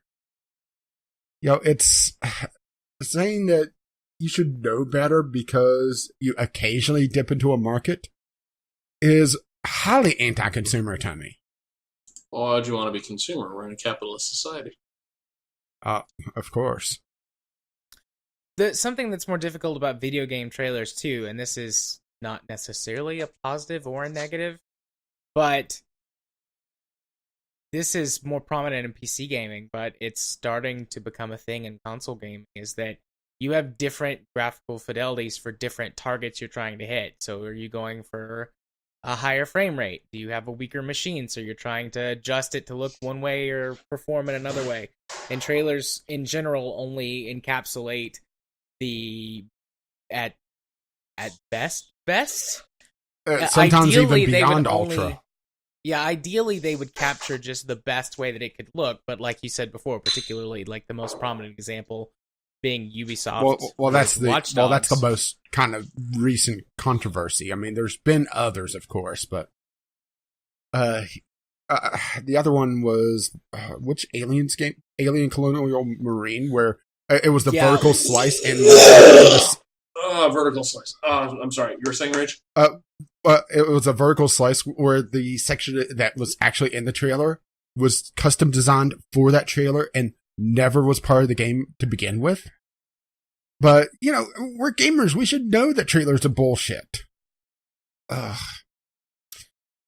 It really pisses me off that the industry expects gamers to protect themselves, especially whenever the journalists really should be more into calling out the industry bullshit instead of, hey, Sea of Thieves is giving bananas now. Is that a journalist's job to call something out? Yes. To some extent, yes. Okay. I mean, I'm not like opposed. I'm not like saying that you're wrong, but you know, most journalists typically like just report on stuff. So, what it comes down to... Would that be more of a pundit's job to call stuff out? Yeah, but the problem is that there's not many gaming pundits out there. There's not many what you would call a gaming critic out there. There's gaming reviewers, which are a very different scope, in my opinion. Right, and to your point, Rage, the fact of the matter is games journalism, because it came about in the... When I say came about, I mean, like, it's matured in the worldwide... 90s, new millennium era. Right, so you have a bunch of multifaceted type reporters, whereas in traditional media, a reporter might report on the story and just the facts, man. Here's X, Y, Z, without any commentary, for example. And then there's a different breed of reporter that is more in-depth, the investigative reporter. Right. So the problem with games journalism in this regard is that there's no clearly defined lines between people who are reporting what they're seeing, people who are commenting on what was reported, and people who are tasked with investigating what the validity of what was reported is. Essentially, a games journalist needs to be able to do all three of those jobs, and all three of those are highly specialized skills. Yeah, and also part of the reason why a fair amount of games journalism is pretty much just regurgitating the press release for a good chunk of their articles. Not all of them, but a fair amount of gaming articles are pretty much just information that you would have gotten out of the press release, or even the press release full hog. Right, and what that comes down to in my mind is one of two things. Either it's the path of least resistance, where you have somebody saying, okay, well, let's pick a random horse. Hello Games has said X, Y, and Z about their game, so we're just going to report on that, versus having to hype it dig up. That's in, the thing. versus having to dig in and find out validity of these claims. But the other thing, too, is there's also, and I don't mean to sound like tinfoil hat Alex Jones over here, there are backroom deals. Well, not backroom deals. There's...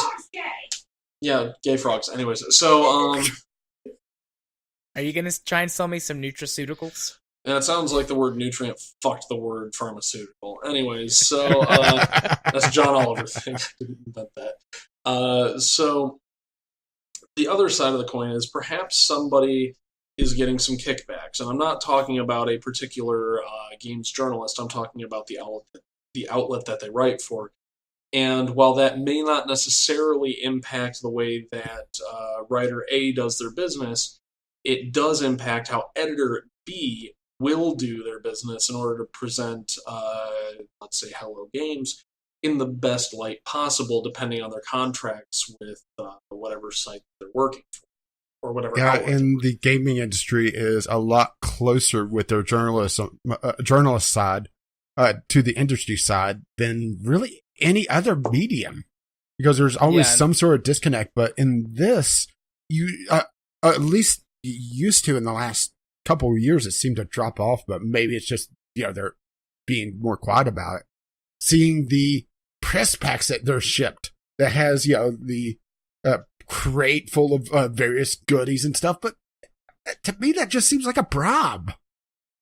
Yeah, that still happens, but It's I not think it as happens less often. yeah, it's not as prominent.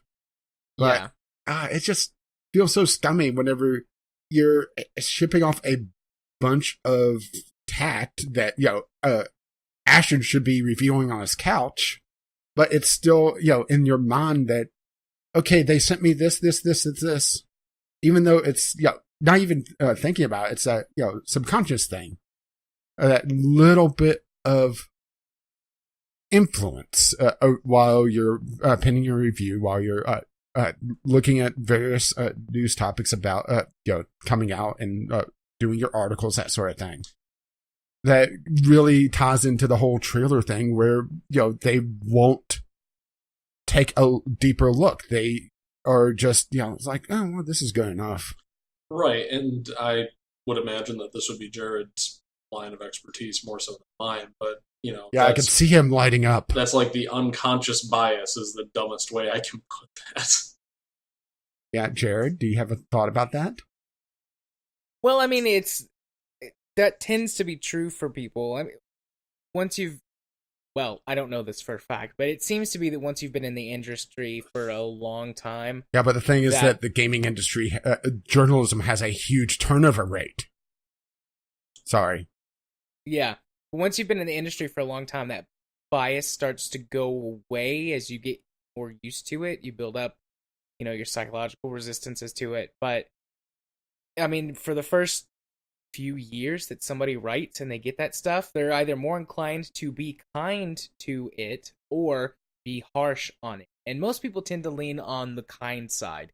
You're typically only really hard on something that you love because you're driven to prove no, I can be subjective, damn it. So I'm gonna pick on all the bad things and then say I love it a whole lot. So, but I mean that's just bias. There's a lot of specific terms for specific types of bias. I'm drawing a blank on if this one has a special name, but I mean, it's just a bias that, they gave me a thing, so I should be kind to them in return. They sent us a sword. And I have to say, I've experienced a little bit of that firsthand, because there were a few games that we got to review at Left Stick Down that we would get things with. We never got the big press packages or whatever, but the occasional small item or extra thing that would go with it. And whenever that would happen, then it would be oh, we got a thing. What do we do with this? And there were a couple of times that I probably was a little kinder to a game than I should have been, because I got a nice thing with it. But I think I could do better with that now. And we always disclosed when we got stuff, but I think I could do better with that now than I did then, because I was just I was still enamored with the holy shit, I got a free game to play. That was still a big deal to me way back then, because that's been 5 or 6 years ago. And now I get a free game on Keymailer and I'm like, fuck, there's another one to go in the pile. Oh, look, another asset flip. Yeah. By the way, Kyle, where did you go? He just said, Oh, be it right said back. BRB. Okay. Yeah, maybe it's just the turnover rate in games journalism to begin with, plus the fact that games,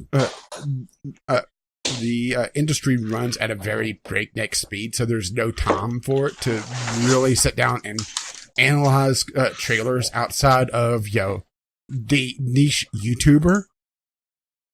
Yeah. I think that the big problem, or one of the big factors for that being, just circling back around to how close the media is to the industry and gaming, there's in film, for example, there's not a lot to be said for the way that a film is shot, or the way that a film is put together in the general media. but lots of people want to know, like, oh, the whatever build of this game has got problems, and it, then that becomes a story. And that happens over and over and over again. Yeah, and you maybe don't it's just get that gaming requires a lot more technical knowledge to write those type of articles. Maybe. Yeah. But the other thing I think it could come down to is the fact that a movie is a passive experience where you're just experiencing what the creators wanted you to, versus gaming, which is a more active experience where it's up to you and your actions in order to either progress the story or experience what the game devs wanted you to. So when you have a problem with, say, like an early build, that tends to generate more traction than, say, problems on set with a movie. But it's all, in my mind, it's all the same kind of sleaze, but just different terms. Yeah, perhaps. Fair play. And maybe it's just the fact that games journalism is still essentially in its infancy. That everything is allowed to slide a lot more, and there's just so much money being thrown around in the industry itself that it's hard to really try to combat it. Yeah. I mean, we'll see. Gaming is going through some growing pains that other entertainment industries have gone through in the past. And we'll see how it comes out on the other side. Maybe we will see a greater degree of separation as the industry grows.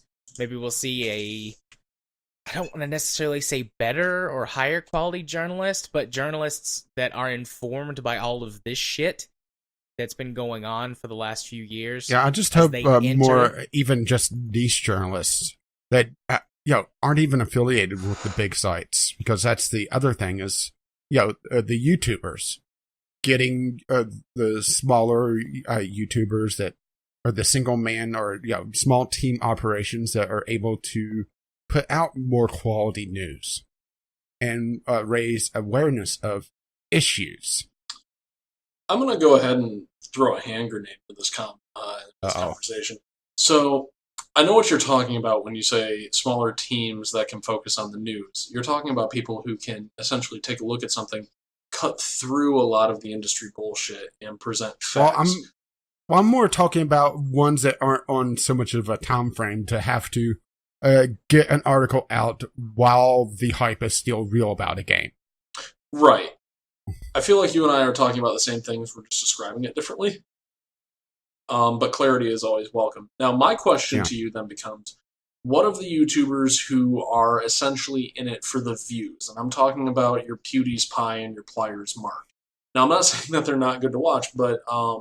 Well, that's the thing, is that they don't do as much news content. They're more on the Let's Play side of things, which I realize, I'm living in a glass house casting stones because I do first impressions of videos, but my primary content is still Let's Play content. But I'm also not sitting and screaming at the camera, mostly because I don't have a camera. I was going to say, the camera is the only thing that you're screaming at.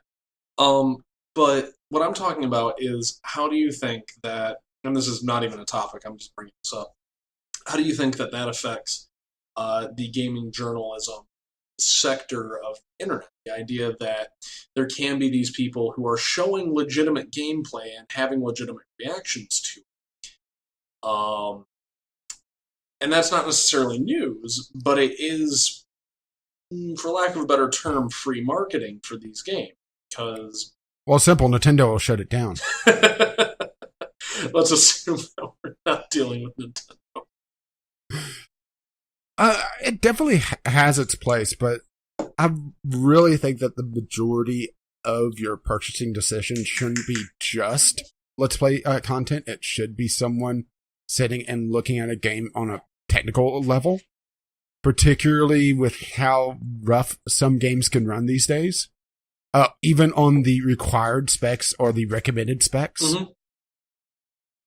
So being able to sit and say, okay, this game is running this on this system. And showing some technical flaws, showing just oddities in game design, that sort of thing, which can show up in Let's Play content and in streaming content. But whenever you're looking at pre-release streams, those are actually highly curated. Naturally, and I know that we've strayed a bit from our original topic of trailers, Yeah. which are very controlled media.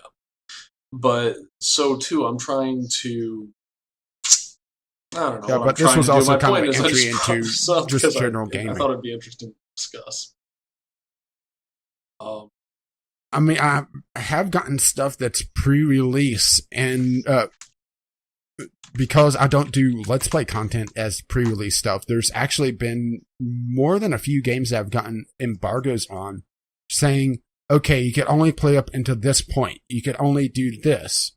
Or, the just flat out embargo date, which, the flat out embargo date I don't have as much of a problem with as long as it's fair. So what? Because So what would you say is a fair embargo? Like, I would say a couple days before release. so when you say a couple, I'm just trying to nail this down. I'm not trying to like grill you.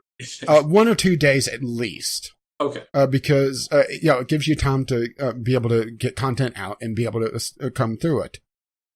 What I think is an unfair embargo is day of. Right. Whenever there's no information before the game is actually released. Okay. Or even after release. Yeah, there's been that as well, which, I just ignore any embargoes that do that. Because there's no way to really enforce it. All right. So when you say embargo, and I'm assuming our community is game savvy. Embargo is essentially a gentleman's agreement that, let's say I get game X, all right? And, they're thumbing up each other. I'm just agreeing. You're good. Let's say I get game X, and it says the embargo date is June 1st. I have a gentleman's agreement with that company that I will not release a video or, depending on the embargo, even talk about it in a public medium until after that day. If I break that embargo, there's no real legal ramifications because I didn't sign anything. Mm-hmm. Technically. I mean, if they are really highly pissed with me, they may go after me. But, it's it's something that's not really in the law as far as I've been able to tell. The punishment for that is that later, whenever they release their next game, they'll say, okay, well, Gaming with Caffeine Rage broke the embargo. Let's think about sending him that again. Let's hesitate. So that's the thing with the embargoes. And the reason why you see so many people stick to it is because getting stuff early to be able to play it for review is highly important. And that's why Kotaku threw a fit with Bethesda whenever they were blacklisted. I think it was Kotaku, or was it Polygon? One or the two. I honestly can't recall. They're kind of the same, aren't they? They're similar, yeah. I think of Polygon, but I think of Kotaku. One of them threw a fit because before Bethesda pretty much said no review copies at all, they blacklisted them on embargo, so their reviews were delayed. Or if they wanted to get reviews out while everything was hot, they had to hugely rush things, which makes for a more sloppy job. And the reason for the embargoes is to prevent rush reviews, to prevent the rush first impressions, to be able to sit down and play things at a bit more of a relaxed pace. So that's why I'm not completely against embargoes. It makes it so that the rush to be first is really shooting yourself in the foot if you're breaking it. Right, and that was actually going to be my next question. Basically, I'm just trying to make sure that we're covering this here. That embargoes can be a good thing. They reduce competition to increase accuracy of reporting. To make things more fair. Right. But the thing is that sometimes the embargoes themselves are weaponized to be release date. Or, hour of release in some cases. Well, the fact of the matter is, there are always going to be people who are going to exploit holes and social contracts for their own gains. Now, there may be legitimate reasons for it. For example, they may be in the process of releasing new patches and they don't think that the game will be playable. Or that's the other thing, is that sometimes I've gotten review code and the the info that they give that usually houses the embargo also says, please don't release content until this date because we're working on the release patch. Or the servers won't be up, so you can't do the multiplayer side of things, which I typically don't do the multiplayer side of things anyway, so that doesn't really apply to me, but yeah. Shocker. No, all joking aside, yeah, that's a good explanation. But coming back all the way around to trailers, maybe it's just the game industry is a little bit too close to the journalistic side of things, and that the industry or the journalism side of things just hasn't grown enough to be able to protect the consumers. So we're left to fend for ourselves. Why, yes, I agree. My hair smells really nice. That's why I'm doing I this. don't know. My hair is very short, so I can't do that. My hair smells very fruity. Stands to reason. Boy, that turned into a lot longer topic than I thought it would be. No, it's fine. It's great. Good content. Good content. I myself need to take a break. If you two want to carry on, you can, or we can all take a break. A little bit of break sounds good. Okay. Quick break to go to the bathroom and get beverages. Yeah, I kind of discreetly did that already, but yeah, let's make this round two. I won't. Yeah, I know. I won't mute my camera this time. I wasn't very discreet. I was like, "Where did he go?" And then Rage was like, "He said in the chat he'd be right back." So called you out on Damn it. Wow, that was sharp. I need a better pop filter. That was very better sharp. filter on this mic. Obviously. Yeah. All right. Damn it, you guys! You Be blew right my back. fucking cover.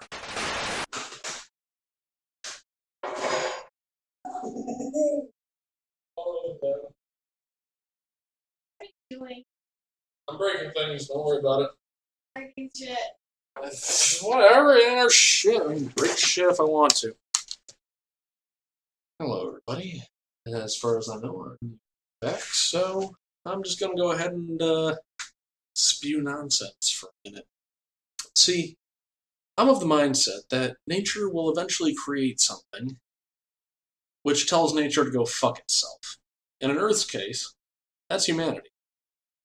For example, most species, if they wanted to be warm, they would have to evolve blubber, fur, whatever. Natural selection would dictate what the most advantageous traits were to have. Except humanity. We, the greatest of the great apes, we're going to make apes great again. It's going to be huge. The greatest of the great apes decided that we would tell nature to go fuck itself. So, for example... Well, that's because humanity, I discovered, isn't actually mammals. Well, I was going to go into saying, when we discovered how to harness fire, we essentially said that there would be... we decide when we're warm. And now we're just running up the score. It's like, yeah, humans can't fly, and we said, nah, fuck you, we'll figure this shit out. And it's like, okay, fine, we'll keep it in the atmosphere. And we're like, fuck you, we're going to the moon, nature. No, here's the thing is that we decided, being warm's kind of nice. Let's make everything warm. Ha! Clever. Jared's back. Got himself a sandwich, a piece of bread. It is maple bacon bread. I approve of this message. I had a pack of... So I told you I made maple bacon cookies earlier. I had extra... Yeah, I'll have to be pack. sure to give you my new address so you can send me some. So I was like, I wonder what else I can do with this cookie dough. And so I added some milk to it and whipped it, or whisked it. Whipped it good? I whipped a bunch of air into it, and it fluffed up and baked like a loaf of bread. And it is delicious. So I'm going to do that again in the future. Fair enough. Hey, Jared, this may be a bit of a big ask. Do you have any of, jangly type guitar music that you'd hear in, any sort of political ad that you can get your hands on that's royalty-free? Well, let's go check Kevin McLeod. Okay, probably. If you can, please insert it right here. Well, hello, friends. My name is That One Guy, and I'm running for president. I want you to know that there are some divisive issues in this country, and I feel the same way you do about them. Fact of the matter is, the people running this country, well, they've been doing a job, but I think I can do a job to your expectation. That's why I'm launching my campaign, That One Guy for President 2020. My running mate is literally the VGL podcast member who speaks next. That one guy, gaming psychologist. Does that count? 2020. Oh yeah, bitches. All content in this message has been approved by that one guy. Is that gonna be first lady? Of course, you get to be the first lady. Don't worry about it. Fucking New York over here. I'm going to go top off water real quick because I've been sitting here sipping. I just looked over my water bottle and like, oh. I might still have some water in this thing. I forgot to get my box of goodies. See? I'm not the only one that needed to step away again. It was warm as fuck. It was the Camelback that I was using when I was mowing my lawn today. But the fact of the matter is, Jared is just a sexy, sexy. Damn straight. My kid has taken most of my things out of my box of goodies. I'm gonna have to find him, but my squishy man's still here. Squishy. Oh, look at that. Squishy. Yeah, what do I have on my desk? Let's find out. I've got Gideon Jura pop figurine. Nice. I've got Eggsy from the Kingsman Secret Service. That was a little line there. Nice. We'll get to that one in a second. We've got Elspeth Tyrell from Magic the Gathering. You already saw JB Fancy. the Pug, and I made that visual joke earlier. And my favorite one that I found so far, Emily Atano from Dishonored 2. Nice. Dishonored 2 is Yeah, way too big of a game. I don't have very many decorative things on my desk because my kid comes in here and plays and messes with it. So on my desk, we have the purple trash can where trash goes. That is a Because- tiny trash can. It is. It's a tiny desk trash can. We have my Valentine's monkey, who you smooched Yes, I earlier. did. I got my squishy man now. All right. I have a piece of a child's puzzle just Got a sitting here. bee on it. Yep, and the other side A has. cat. Nice. Good job! You get a sticker! I hope that came And through I as have my poppy little as cup full of cough drops with the hair ties falling into. Yeah. Number one, I'm not wearing pants, but number two, let's take a little tour around the desk. There's my pop figurines. There's Okay, I'm back. my alcohol. There's Jared. I me. I got my Oh, dear God, Xbox there's two of you. controller and my phone. My phone number, by the way, if anybody wants to send me a text, is 555, none of your business. Let's see, it's one. Hang on. Here's my new Xbox Ooh, that's controller. nice. This one's got Bluetooth, so I can use it without hacking my Wii U Pro controller Nice. No, I've just got an. on my phone. Let's see, it's I should say. 1269. I swear to Christ, Rage, I will find you and put a bullet through your head. What? The state code or the area code? That's it? I tell people I live in St. Joe all the time. I don't care about that, but the next 8 numbers are problematic. The next 7 numbers are problematic in a I don't want people knowing this kind of way. Well, it's a good thing we're not live. I would go through the effort to cut that Thank out for you. So I was You're just making a joke. As was I I. have some nose spray for when I can't breathe. That's on my desk. As was I. You know I have no capacity to actually kill anybody. That's why I didn't actually live. Yeah, it's amazing what you can live through. Did I ever tell you my dumb joke about putting a bullet between somebody's eyes? Oh, your Bitcoin. Nice. So, when I was in college, my favorite threat was, don't make me put a bullet between your eyes. And somebody decided to test me on that. So, one night, and little backstory, this person was one of my friends. Nice. Yeah. It's a sexy woman right there. for obvious reasons. He held up our save the date to the camera. Yeah, show that to all the audio listeners. It's great. Yeah, on the front side of it, and the back side is, "Hey, come to St. Joe." Ooh. You know, if you go there, that's actually my mom's address, and I don't live there anymore. I've moved, so you can go say hi. There you go, audio listeners. There's the address. You know where to go. Yeah, 1234 Fake Street, St. Joseph, Michigan, 49085. But sound about right. So in college, I had this friend of mine back at home in St. Joe who kept going on about all I'm going to do. So my running joke was, "Oh, don't make me put a bullet between your eyes, haha." So one night I decided, you know what? I went to the shooting range recently, took a spent shell, took a little bit of duct tape, just duct taped it right there between the eyes, and it was one of those like, ha ha ha. Oh shit, he might be actually crazy.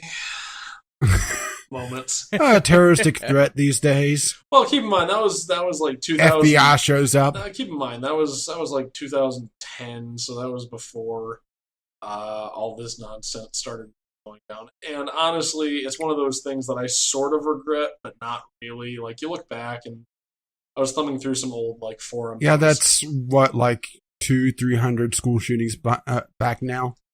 Something like that. But the fact. I regret The fact of the matter is, oh, I'm awesome. The fact of the matter is, I'm really glad that a lot of my posts from when I was like 20, 21 kind of got forgotten.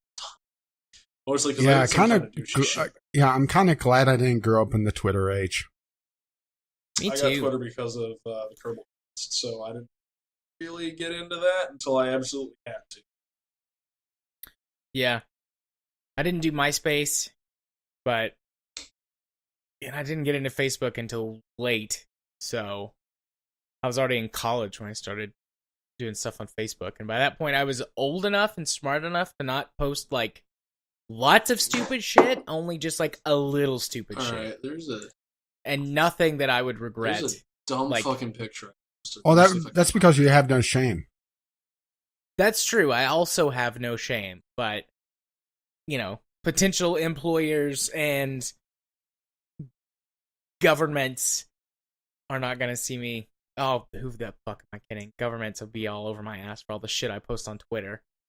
But at least my Facebook is relatively clean. Jesus fuck. Clean. You ever go back and take a look at a picture of yourself and you're like, fuck, I looked way different like 6 months ago. Because that's what I'm looking at. I've lost a metric ass ton of weight. Let me see if I can find this picture. It's dumb. It's from when I was, yes. Okay, it was from at a historical reenactment. If you can, oh boy. If you can believe that one. You're gonna make me do search.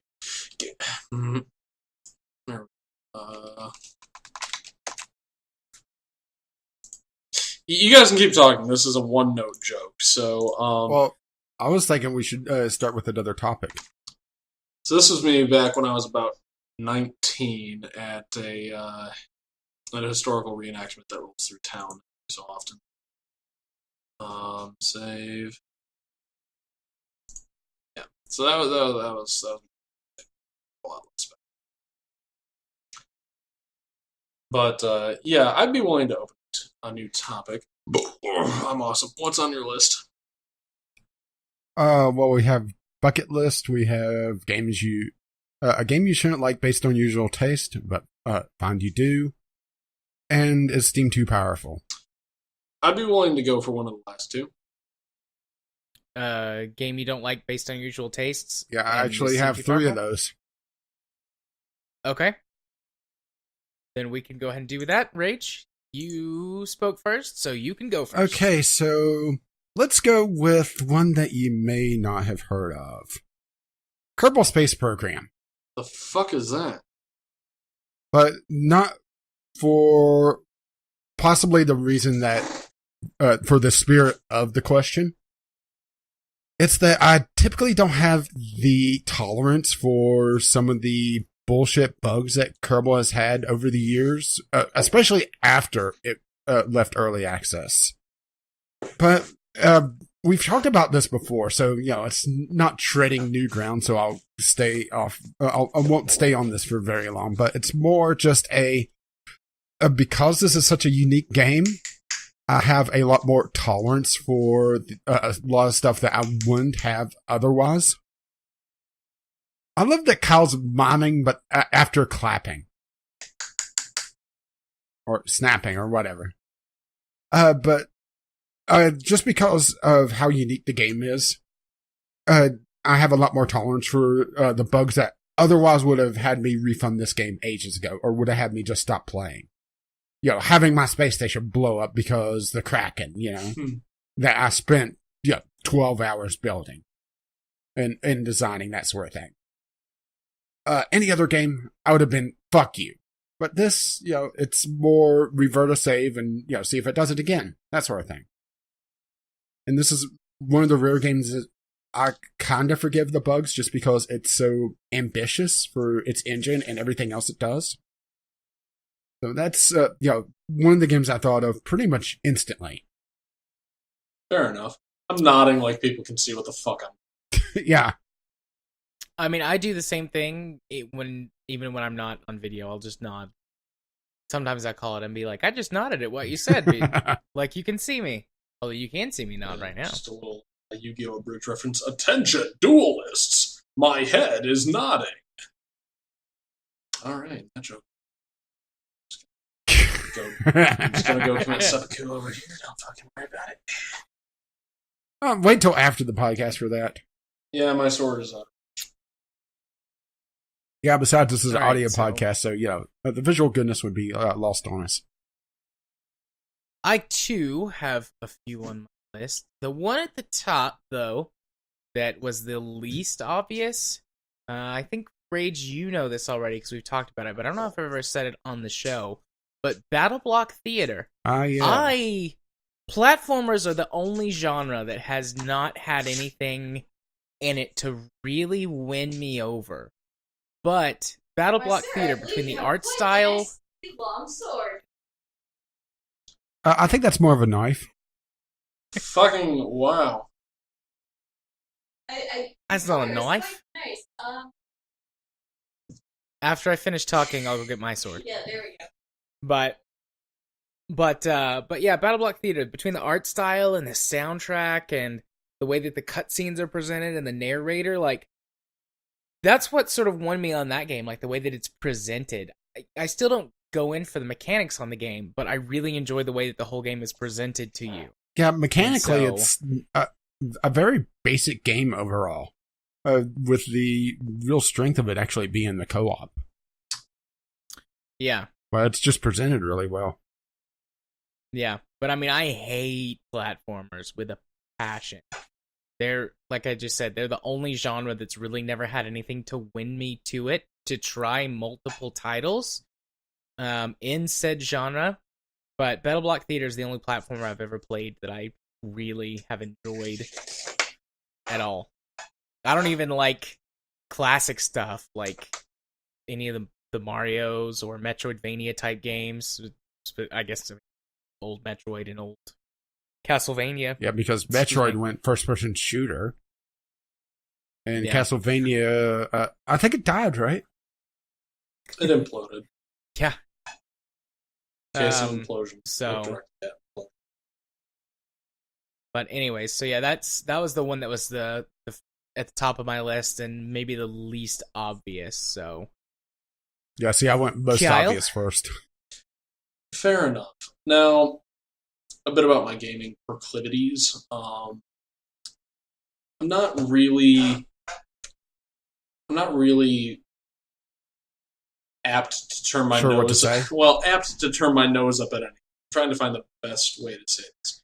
However, whatever is popular, I generally find to be a bit overrated. So one thing I actually do enjoy with friends, I'm gonna preface this, is PUBG. And the reason that I normally wouldn't go for this is I'm not a big tactical shooter kind of guy. Like Arma, fun with friends, fuck off everywhere else. But when it comes to PUBG, it is fun to go in with Cube. Hey Cube, how you doing, buddy? And Ghost Shark, what's up, Ghost Shark? And Mel's, you know who you are. Yeah, really. Do you see this? Ain't happening. Anyway, nice. Okay. Not exactly what this is made for, but Well, see, the only thing I have within reach to be able to wield is a bottle of hot sauce. I've got a glass bottle. I don't have my gun with it, which is probably good because I'm drinking. But I do have my sword, which isn't sharpened to combat it. It's got a... But as I was saying, PUBG, it is fun to occasionally just go in there, fuck around, and as long as you don't take it too seriously, it's fun. But it is against my normal proclivities for either just, I want to turn my brain off shooters, or strategy. So, that's my first answer. I have one more, and Okay. I may go quiet for a second. Oh my. okay. All right, so what's your next one? Okay, well, Rage? my second one, I guess I'm more of a gaming slut where I'll enjoy a lot of different genres, the buffet gamer. So it was actually a bit tough for me to really sit down and think of genres that I didn't really enjoy. But I did come up with a couple, and one of them is the rhythm game, and that's mostly due to me being old white guy. So I don't have the reflexes anymore to play a lot of the insane Guitar Hero and that sort of thing. But there was one that I kind of clicked with me, and I haven't played it in quite a while. And I originally played this as a different title, and they changed it, I think, due to some copyright things afterwards. It was originally called Sequence, but now it's called Before the Echo. This is a rhythm RPG game with some grinding elements. There was something about how they handled the magic mechanic where you're going between different fields of this song.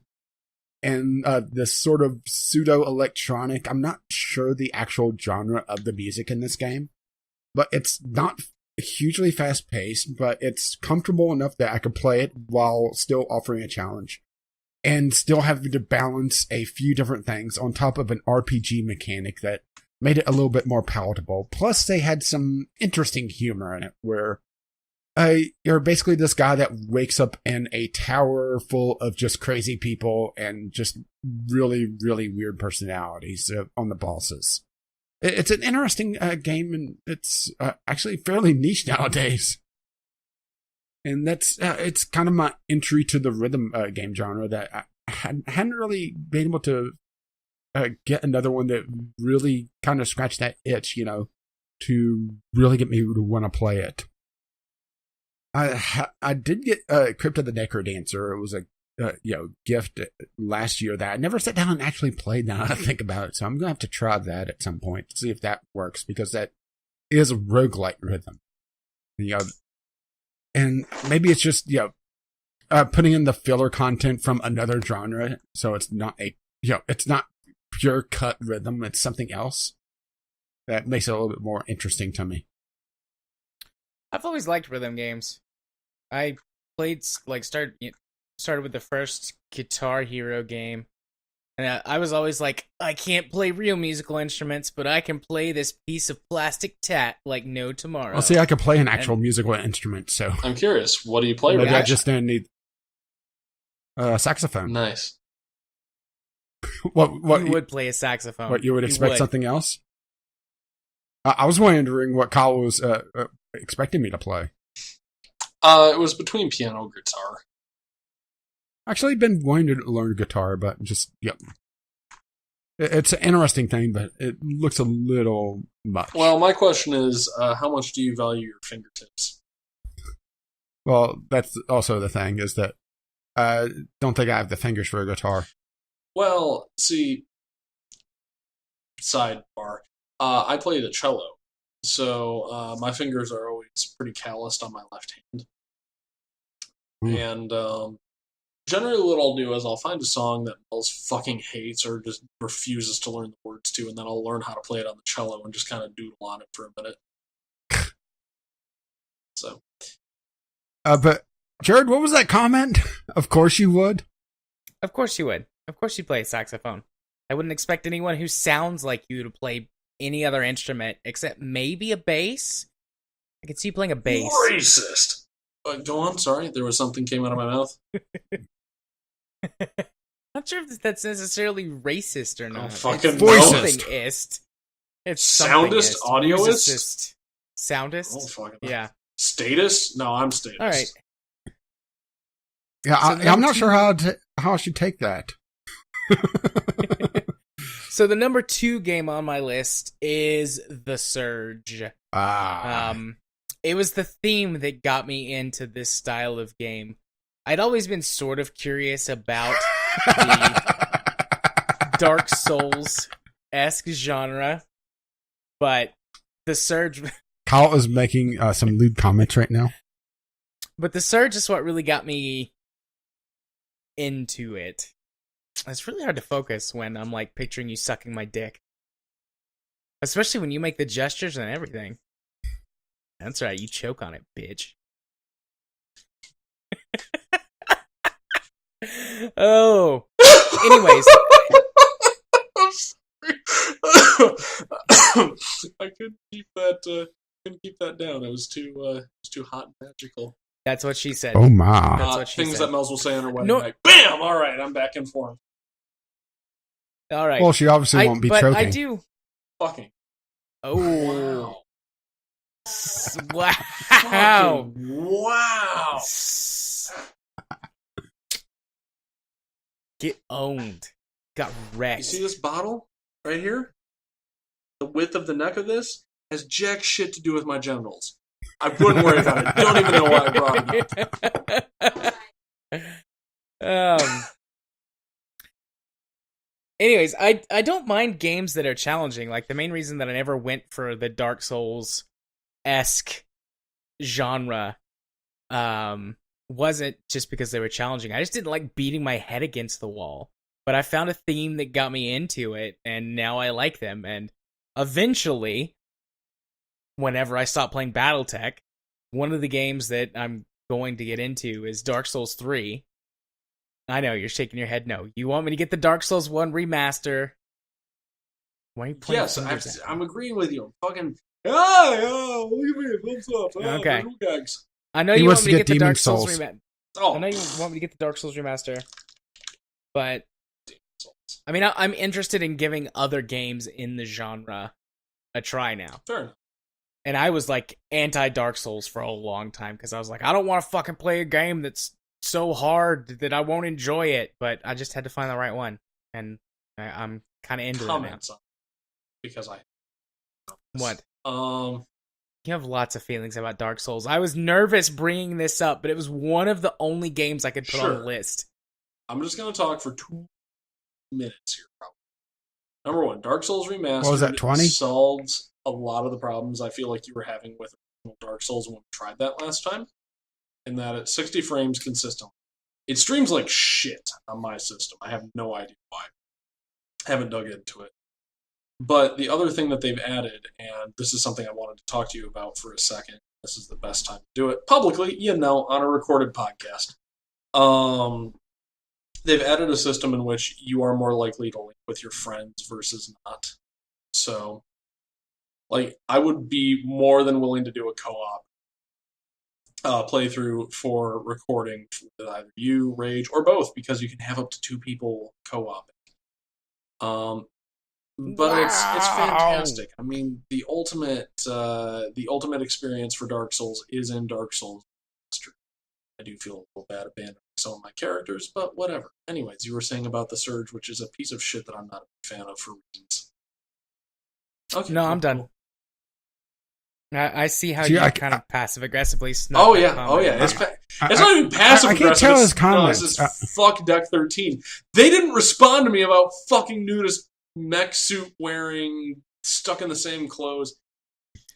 Well, it works the same as StarCraft. Fair enough. It's one of those ships that have sailed, but I did specifically tag the devs in it to see if I could respond. I know I shouldn't take it personally, but I kind of do. Well, it's simple. It's game mechanics because otherwise it would be an adult-only game. Sure, or they could just be like, oh, well, this stuff comes off story. Alright, so it was what games shouldn't we like, but we do based on our proclivities? Based on your usual tastes. Okay.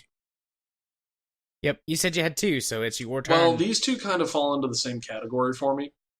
Left 4 Dead 2 and Payday series, I guess, because they're relatively the same. Now, as far as Twitch shooters go, I like basically quick, bite-sized, like arena matches that are over in like 5 minutes, maybe, in case I need to go somewhere. But with the mission-based structure of Left 4 Dead 2 and Payday 1 particularly, where you only had X number of missions and you could only get so good at them, that's the kind of shit that I usually walk away from because there's not enough lenticular design within the gameplay so that you would have emergent properties. Now, I'm not saying Call of Duty is the pinnacle of emergent design or necessarily combat strategy. Nobody here is arguing. But the fact of the matter is, any sort of limited mission structure type game is always one where I'm like, well, okay, I can play through the missions with friends, but then is there repeatability after that? Now, Left 4 Dead 2 is a bit more guilty of this because Payday had an RPG tree of talents, but it was one of those that once I got into it, I was like, well, okay, I guess I can play this for a while, but it's not my normal thing. And now, I mean, even today, I'm still playing Payday 2, mind you, it's with friends and not with randos because the Payday 2 community is fucking toxic as hell. If you have the wrong build, they will kick you out of a server. And my build is never. But yeah, so Of course, it's not. It's not the cookie cutter meta deck, web deck thing that you would have in Hearthstone, the equivalent of. right. So basically, what it comes down to is if a group wants to do stealth, my guy's not built for that. He's built for what I call team group hug. Fun. Well, I call it team group hug, which is I do a lot of medic stuff and then just general support stuff by like pointing stuff out and saying shield, and then that particular shield takes an extra 40% damage or something like that. So the nice thing about playing with the VGL community, shout out to Jim3535Q Ghost Shark, is they kind of templated themselves around a little bit what I do, so I don't necessarily have to change my ways. And that's getting me pretty close to prestiging, which I'm not sure is going to be. I don't know. My point is, I'm not a big fan of like mission-based, repetitive type things where it's like, okay, play these 8 levels and get super good at them, guys. It'll be a super useful skill in the future. Yeah, when we rob the real bank. Yeah, and that's. I wonder if there's been, anyone that's played Payday there has.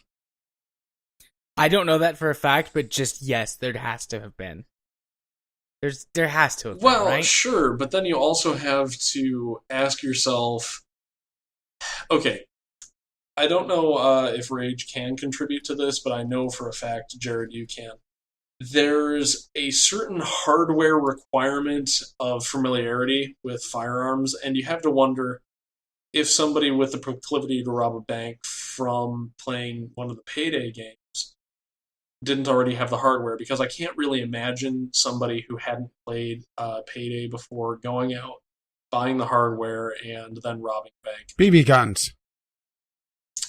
Yeah, 6mm BBs are not going to hold up against 223 rounds coming at 1,000 feet per second. No, if there's someone that thinks this is a good enough idea to base it off a video game, they're not going to bother going through all the channels to get the proper hardware. Instead, they're going to get airsoft and BB guns and repaint them. Take the orange tips off and the toy guns and all the safety features to make them look like real guns and brandish them.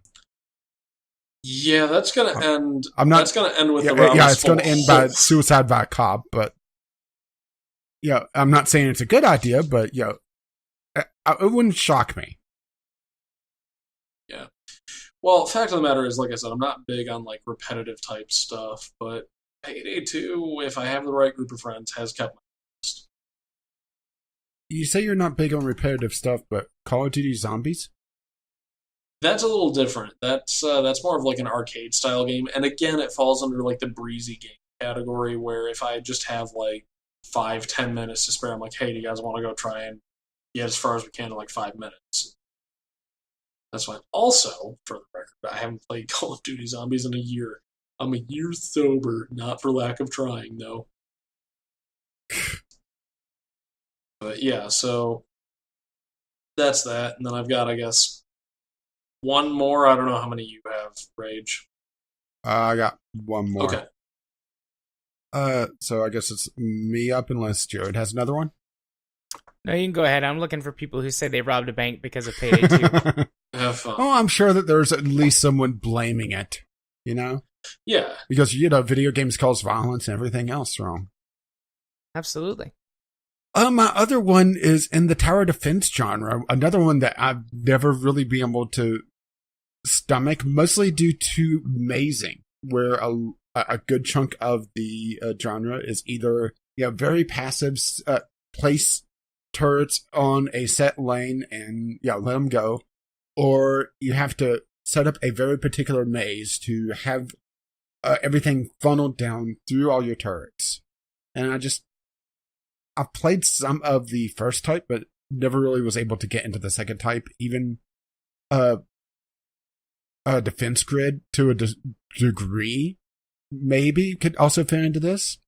But I would say more Revenge of the Titans, which is, once again, another game that takes the core concept of the genre, but throws in a second genre. In this case, it's actually a little bit of RTS, where you have some buildings that send out units that you can control. You have other buildings that you directly control and fire.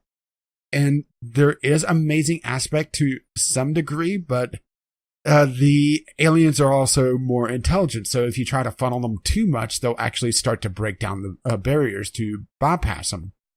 And it has a fluidic difficulty system where if you start doing too good, it's going to ramp up the difficulty, but also it works in reverse, where if you're struggling too much, it'll actually dial back the difficulty a little bit. So, a noob like me could actually enjoy the game and not feel completely punished for not being, exactly great at tower defense. Right. And it has an interesting art style as well. But then again, this is a puppy games game, so they have the sort of their style, where it's their kind of stock aliens that they use for pretty much anything, to be honest. And there's just something funny about all the cutscenes literally going blah blah blah blah blah blah blah blah blah Blah, blah, blah. Blah, blah, blah, blah, blah, blah, blah. which I'm pretty sure is what people hear with this podcast. To be perfectly honest, blah blah blah blah blah blah blah fuck blah. Wah, wah, wah, wah. High five! I love how we both went there. Thank you. Nice. So I still haven't found anybody who says that they were inspired to rob a bank because of Payday or Payday 2, but I found an article where GTA. someone is talking about which of the heists in Payday are realistic enough that you yourself could pull off. None of them. So, I mean, maybe the Yeah. convenience store robbery, but at that point, you're just sticking a gun in the cashier's face and fuck. yep. Alrighty. Were you done, Rage? Yeah. Yeah, pretty Okay. much. So my last game is probably the most obvious one. Torchlight 2. I've never been a big fan of ARPGs, just because I don't know, a combination of the control style and how they play and the camera angle and just a lot of little And the things. complexity as But well.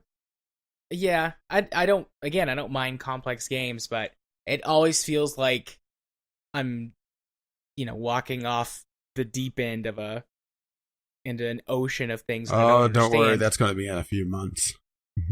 But Torchlight is simple enough to learn, but complex enough that there's more to it. It's got a lot of free systems where that you can, make regular changes, and you don't really get locked into a certain playstyle. If you want to be a mage who uses swords, you can, and you're not really super penalized for it. There's certain spells that are meant to be used up close, so it's just a good game all around, and I enjoyed what we have played of it, and we should play it some more at some point. Yeah.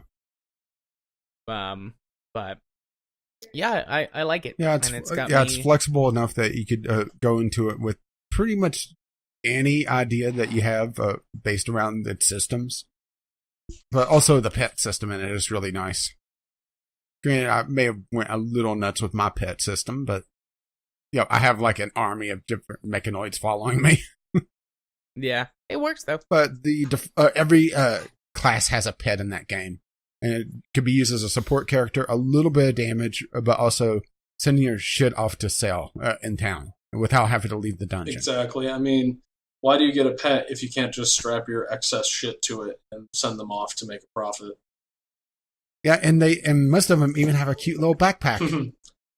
Now, I'm just imagining a snake backpack. You just like sew that on there and just jam as much shit in. Unfortunately, no snakes, but there is it was a ferret, right? A ferret with goggles and a little backpack. Yep. Well, I was being facetious. I'm just saying, based on our pet that we were legally obligated. So to that's kind of a snake. It's a carpet snake. Yes, it is. A fuzzy snake. Hey, there you go. You should get a ferret. I'm good. No, I you think I don't. want a ferret. You do not. No, he should get a sugar glider. Just Right. The worst idea of a pet possible. I just got a panda. Oh, sorry about that. Oh, you're fine. I'm starting to get there too. I figure I've got either one more chunk of bullshit or Oh, one I'm more going to double topic. down on bullshit after this. Oh my! So, do you want? Yeah, I've got one. Do you have a bucket list, or do you want to talk about Steam? I'll talk about Steam. Oh boy! Okie dokie. So this is a general topic based on a news article from like 2 years ago. Timely as fuck, guys. Is Timely Steam as too fuck. powerful in the gaming industry? But Steam has gotten into way more shit in the last couple of years than what this article was about. Yeah, this was actually. I'm having to go back to the article because I didn't grab it. This is from PC Games In, which is actually a site that we use quite often in the show notes. It was talking about indie devs just considering dumping it because Steam hasn't been kind to them, and since then, Steam Direct has come out. And lots of indie devs are leaving Steam behind, or at least not looking at it as a primary platform. Yeah, well, Steam Direct has really, really backfired on Valve. I think they expected the gaming public to police it a lot more. And the problem is Valve has a very hands-off approach to their development, particularly with Steam and how they handle the tags and everything else, unless there is some sort of legal problem. Yes, Kyle gets a pit stop. Just some tags in general are completely useless. Psychological horror, particularly, where it's become a meme to tag everything as psychological horror, including children's games. Yeah, I've played a lot of children's games as an adult. Psychological horror. They keep tagging like things like that dating sim, Doki Doki Literature, is psychological horror. What is wrong with that? But in my mind, Yeah, I know, right? But in my mind, Steam is, they're not necessarily a monopoly because they do have some competition, but ultimately they were the first to really capitalize on digital distribution in a very successful way. They weren't quite the first, but in a they successful way. Yeah. In that they tied it to the Orange Box, because I remember when I got the Orange Box, that's when I got Half-Life 2, actually. when I got the sorry. Orange Box, I was. It's not you. I'm making a point. When I got the Orange Box, that's what tied me into Steam, and so basically, I had no idea this thing existed until then. And after that, they managed to get their fingers in enough pies that they were able to not necessarily have 100% market share, but they had enough market share that they could dictate the terms under which people were to approach them. Which isn't quite a monopoly, but it's the next best thing as kind of an oleopoly, because at the time, from what I recall, it was basically either Steam or physical copy. I mean, there were obviously other sites. Nothing. Yeah, well, the physical copy of the Orange Box, I'm pretty sure it just has the Steam installer in it. Right, no. And I'm saying products that weren't made by Valve at the time. It's like one that comes to mind, Mini Ninja. And some other stuff where it's like, yeah, you could get it on Steam and download it from the server, or you could go to the store and buy it. And for a while, there wasn't really a good in between. I mean, there was GOG, obviously, and a couple of other services, but what it came down to was really Steam was the trendsetter, and whatever they did, essentially, people started to sort of, to some degree, march to the line of their drum. Well, I think the reason why was that it was still pretty much a walled garden. It was highly curated, what actually got on Steam for quite a while. Right. Where, getting on Steam was enough of a marketing boost that you didn't have to, really go out of your way, because there wasn't that many games coming out each day. But now you're lost in so many asset flips, meme games, a couple actually somewhat decent indie titles, some that are just a Unistore asset packaged in an EXE, achievement, idlers, and there's just so much out there now that you, even just getting on Steam itself, paying your $100 isn't enough now. Sure, but ultimately, I don't think that Valve cares that much. In the fact that true. Each asset flip, each Unity asset EXE bundle, each shitty game, and each actually interesting indie development, plus each of their AAA, AA, and single A titles, that all earns them money. So even though they're getting hit with potential blowback, the thing that you have to ask yourself is the blowback going to be greater than the potential profit that could be made from it, even with the blowback? Yeah, which is very true. And I'm coming at it from a very business sense, and I know that. But yeah, I realize that there's a reason why Valve doesn't care that much. But I think the main problem, just looking at it from the consumer side of things, is that there's not enough tools out there to really be able to handle it, because Valve hasn't built their tools well enough. They rely on just the crowd to be able to handle everything. But they didn't really count on the fact that the crowd would think it funny to mislabel things, to bury things, to give a lot of negative reviews for really no reason. Kerbal got a lot of negative reviews at one point because of the way they translated the Chinese on text on the main menu, because it was a neutral gender, I believe, or something like that for one of the words. Well, and I mean that's ultimately coming down to either one of two things: Valve shrewdly not caring, in face of "fuck you, we have your money," or Valve being short-sighted and seeing no need to change things because the profits haven't been affected.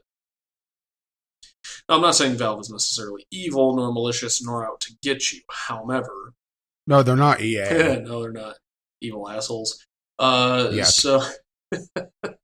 So, my point being, in Valve's mind, it's not broken enough to warrant fixing. And the only time that they really do decide to move off of their log is when there's enough backlash that it could potentially impact profit. Speaking as a guy who used to work for a Fortune, like 400, 300, 200, I don't know. It was a big fucking company. If you don't need to fix something, especially if it costs money to fix, you don't fix it. And that's just basically the lay of the land when it comes to big companies that are dealing with a lot of money. Any sort of blowback that you get that costs you money, well, is it going to cost us more money to pay this out for the blowback, or is it going to cost us more money to fix the problem? And if the blowback costs you less money, just take the blowback and kind of spackle over it and call it. Batman Arkham Knight.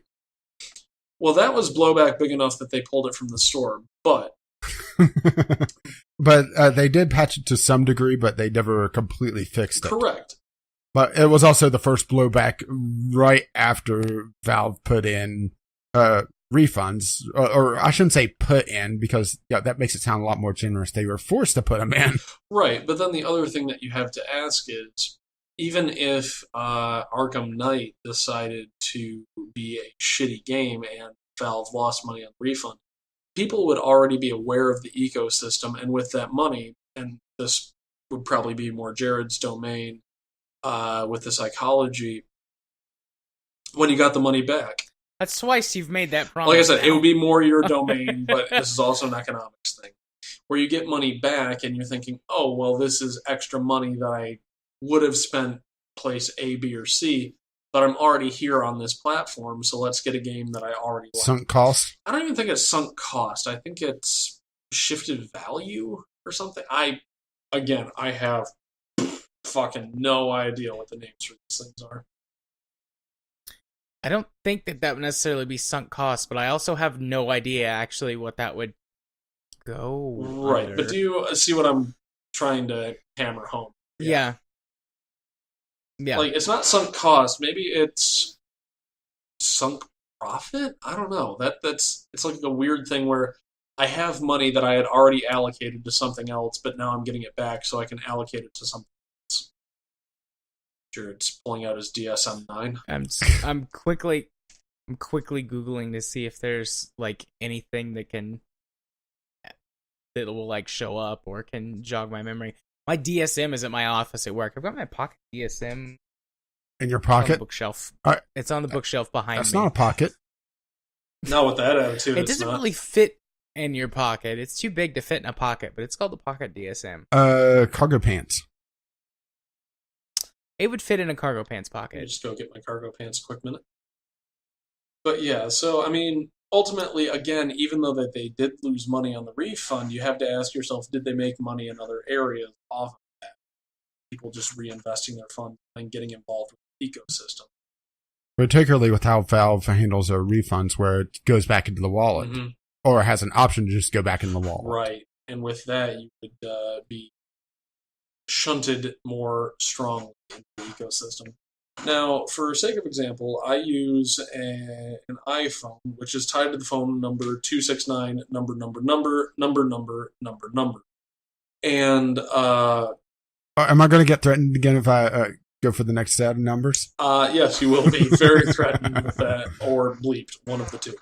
The fact of the matter is, Well, fuck. I'm already in the iTunes ecosystem because it's just the easiest way for me to get music, and it's all because I was already invested in this platform. So what you're looking for, back to your previous statement, is the endowment effect. Okay. The endowment effect is whenever someone already has stake in something or a previous stake in something, they tend to overvalue that stake and thus put more into it in the future. My man.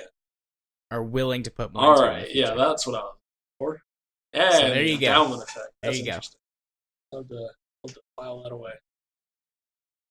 Yep, I found that by bouncing off of the foot and door technique, Fair enough. which is you get someone to agree something larger by getting them to agree to something smaller Yep. first. And then isn't there the opposite of that where they turn you down on something bigger so they feel more obligated to say yes to something smaller? I've heard of that principle before. I've never heard it having a name. Let's see. I will look for that. Well, I mean, that's how I used to get now. people to do stuff in college. But that's The Trump negotiating technique. it's gonna be huge. Don't fucking worry about it, Mar-a-Lago. I don't know why I gave him a American accent. But, yeah, so Well, maybe his hairpiece is made in New York. maybe. Or designed in New York and made in China. Maybe. But ultimately, it's not even necessarily in my mind has Steam become too powerful as much as has Steam become too profitable as like a slightly different version of that question. Because in the, and this is going to sound very anti-capitalist. I'm not anti-capitalist. I'm going to start that off right there. In the Smithian version of economics, the better something does, the less likely the invisible hand of the market is going to correct it. So if Steam starts losing money hand over fist, as long as they're making more money than they're losing, they have no impetus to change. Very true. I mean, we've seen Valve just stop game development for years because they haven't needed to. Correct. They've done their own little oddball projects with the Steam Link, the Steam controller, some secret stuff with VR, actually funding a lot of VR research. But because they have the cash cow that is Steam and the Steam market, which is just, perpetual money, Mm-hmm. because every game that releases something with loot boxes or something with cosmetic stuff that can be traded, or the Steam trading cards, generates money. I mean, in the last year, just be essentially cashing out, for lack of a better term, of Team Fortress 2 after going in at Christmas and seeing the absolute clusterfuck that game has become. Mm-hmm. And it's like, no, I like TF2 as a game, but all the stuff that they've added to it is just too much for me.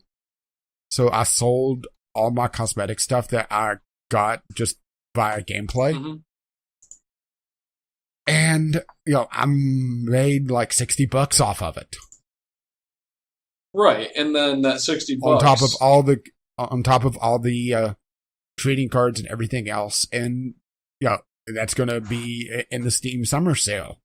But it's all in the walled garden that is Steam. I can't easily get that out. I can in theory, but I lose a large chunk of it to do so. Right, and I mean that's the case with really any shop that wants to try to keep you in the ecosystem. For example, my particular cardboard crack den is a place called Tops over in Benton Harbor.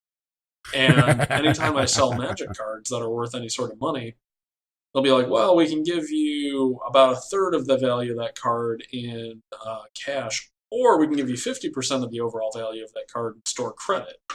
And I'll always take store credit because, it's cardboard crack. Are you going to say no to cardboard crack? No, you are not.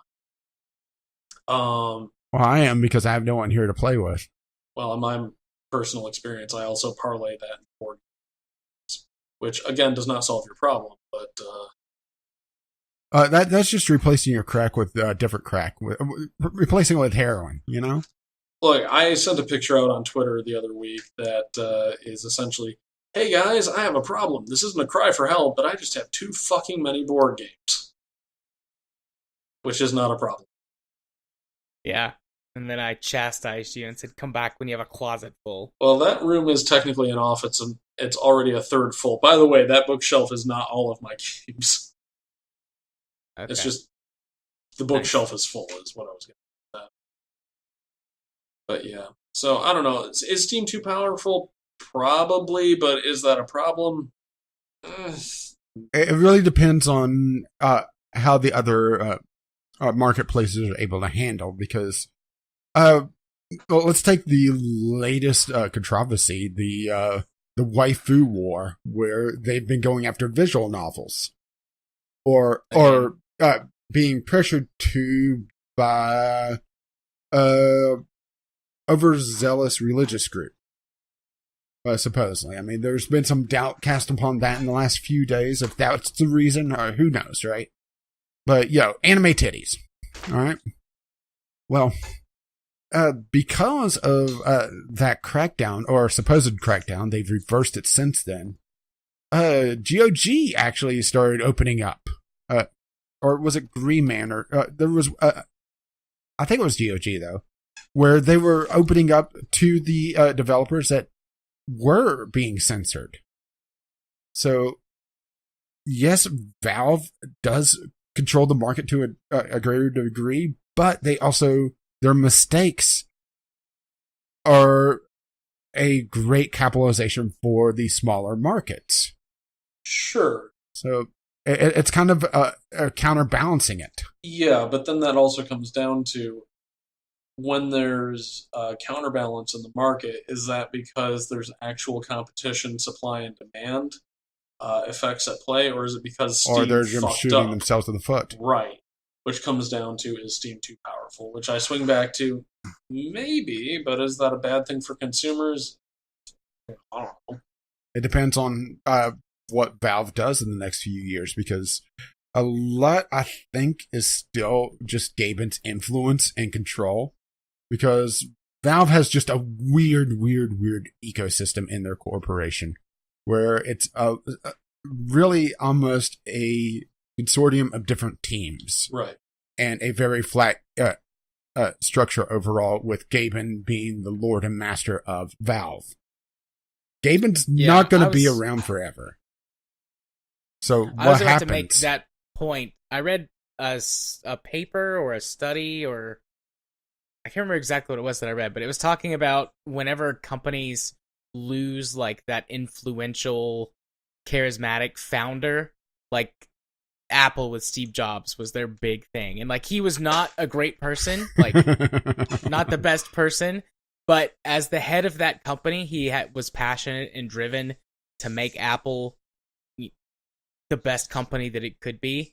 And after he died, they sort of fell apart for a while because they didn't have that leading figurehead. And a lot of their practices changed and their products got worse and things like that. And that's likely to happen with Steam whenever Gaben either retires or moves on to another project. Yeah, hopefully or dies whenever that time comes, it's been long enough that Gaben has been able to set up his replacement, essentially. But there's no guarantee of that. And it's a very dangerous thing with how Valve is implemented, where they could make major changes to the architecture and he has no idea what the hell. Correct. I mean, the whole paid mod debate originally was based on a thing that he had no clue about, supposedly. And he didn't know about it until his email box started getting flooded.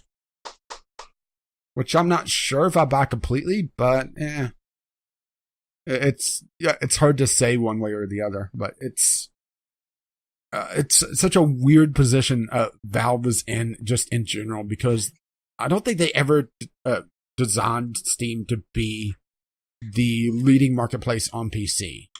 They were expecting it to be a niche thing. I agree with that completely. Yeah.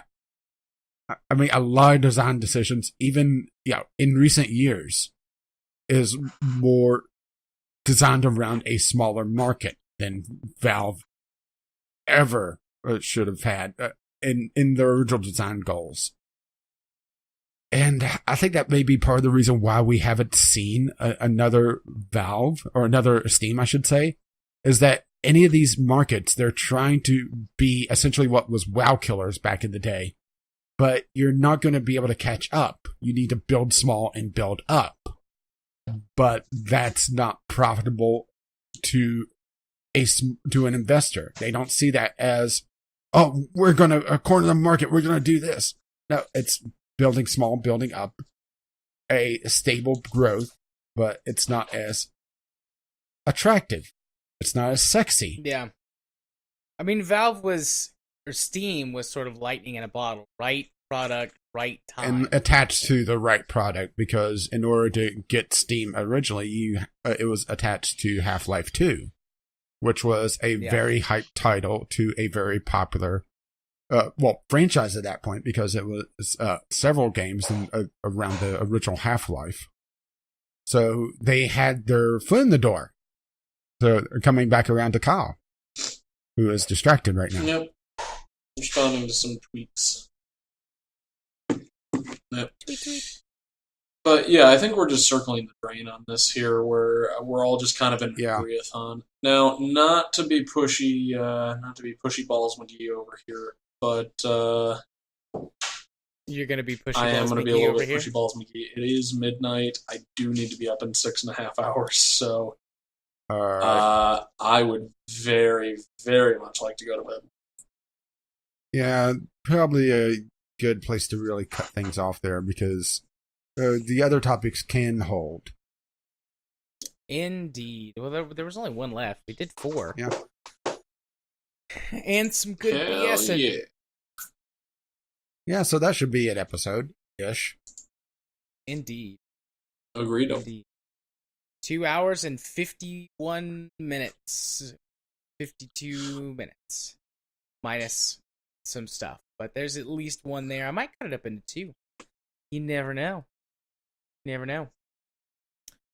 But, Rach, do you want to do our spiel for emailing and whatnot? And then... Yeah, if you wish to write us, it's vglpodcast@gmail.com, or we're on Twitter, VGLPodcast. It's a shame we have no one around that tweets us fairly often to say that it does work. Yeah, it works. I'll tweet out VGL community stuff to see what kind of response I can get. But yeah, we do respond to our stuff, and it's always fun to get an oddball question or comment, or stuff to smart remark, or just stuff to shove into Franken episodes from now on. Yeah, shove it in there. Oh my. And I wasn't actually on the show notes, so if you wish to get the RSS feed for this, assuming that you're listening to this on YouTube or found this somewhere else, or need to see the show notes, assuming that there are show notes for this, because who knows, right? You do so vglpodcast.podbean.com, which is paid for by our Patreon. Patreon.com/VGLpodcast, which our generous patrons have really supported us over the years. And it's weird to see Jared nod to all this, by the way. So odd. He's throwing me off my game. To be fair, I never really had a game to begin with. Oh. Yes, Kyle, do you wish to contribute? I just did. I sent in a tweet. Doing my due diligence. And we'll read that tomorrow when we record the real episode. Oh boy! Anyway, our intro and outro music is maybe On the Ground or Who Knows What by Kevin MacLeod. You can find his work at incompetech.com. And as always, as his lovely music starts to roll across my voice, bye-bye now. See you next time. Bye-bye.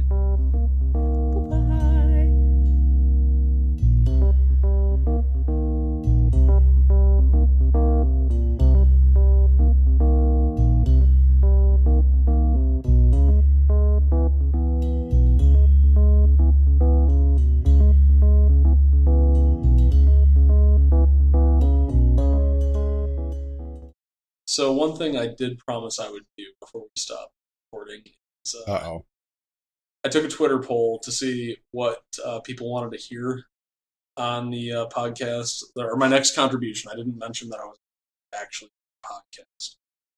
Oh no. And the thing that got tied for the most votes was the time I fucked up for 5 years. And what that was is, you know how you have those words that you always read, but you never hear them read out loud to you? For example, from How I Met Your Mother, chameleon and chameleon. Where it's like, oh, you hear the word, but you never see it while it's being read. From the time I was about 7 to the time I was about 12, I got real interested in the Titanic. And I kept coming across this word spelled Debris, and it never ever clicked to me that spells debris. For me, it was always debris. Now, in that time, I had given presentations in class. I had made multimedia presentations, and I had talked extensively at impromptu museum and like lecture series things where I'd be like, so what do you think of the debris field? Or what have you, and they would give a little chuckle like, oh, well, the debris field is this, that, this. I'm like, oh, they're answering my question. Never knew they were taking the piss. Didn't come until a James fucking Cameron special on the Discovery Channel in like 2003. It was like, and we're approaching the debris field, and then it popped up, debris field. I'm like, oh, fuck. God damn it, I'm an idiot. Now, at that time in my life, that was about half my life. As it sits right now, that's about 20% of my life. I'm still burning that shit off. I'm still trying to run the clock out on that bastard. But You know, on the bright side, they might have thought you were making some kind of a joke I'm or something hoping. to get involved. Or just have an to get them outrageous I'm accent. hoping. But ultimately, I feel like everybody has those. And yes, so that's the story of how I fucked up for 5 years. Put that in. Fucking whatever. Anyways, I really do need to go to bed. Thank you guys very much for having me. It's been a blast. I'll catch y'all. It has been. Yeah, we All should right. kidnap you more Oh often. yeah, I'd be down for it.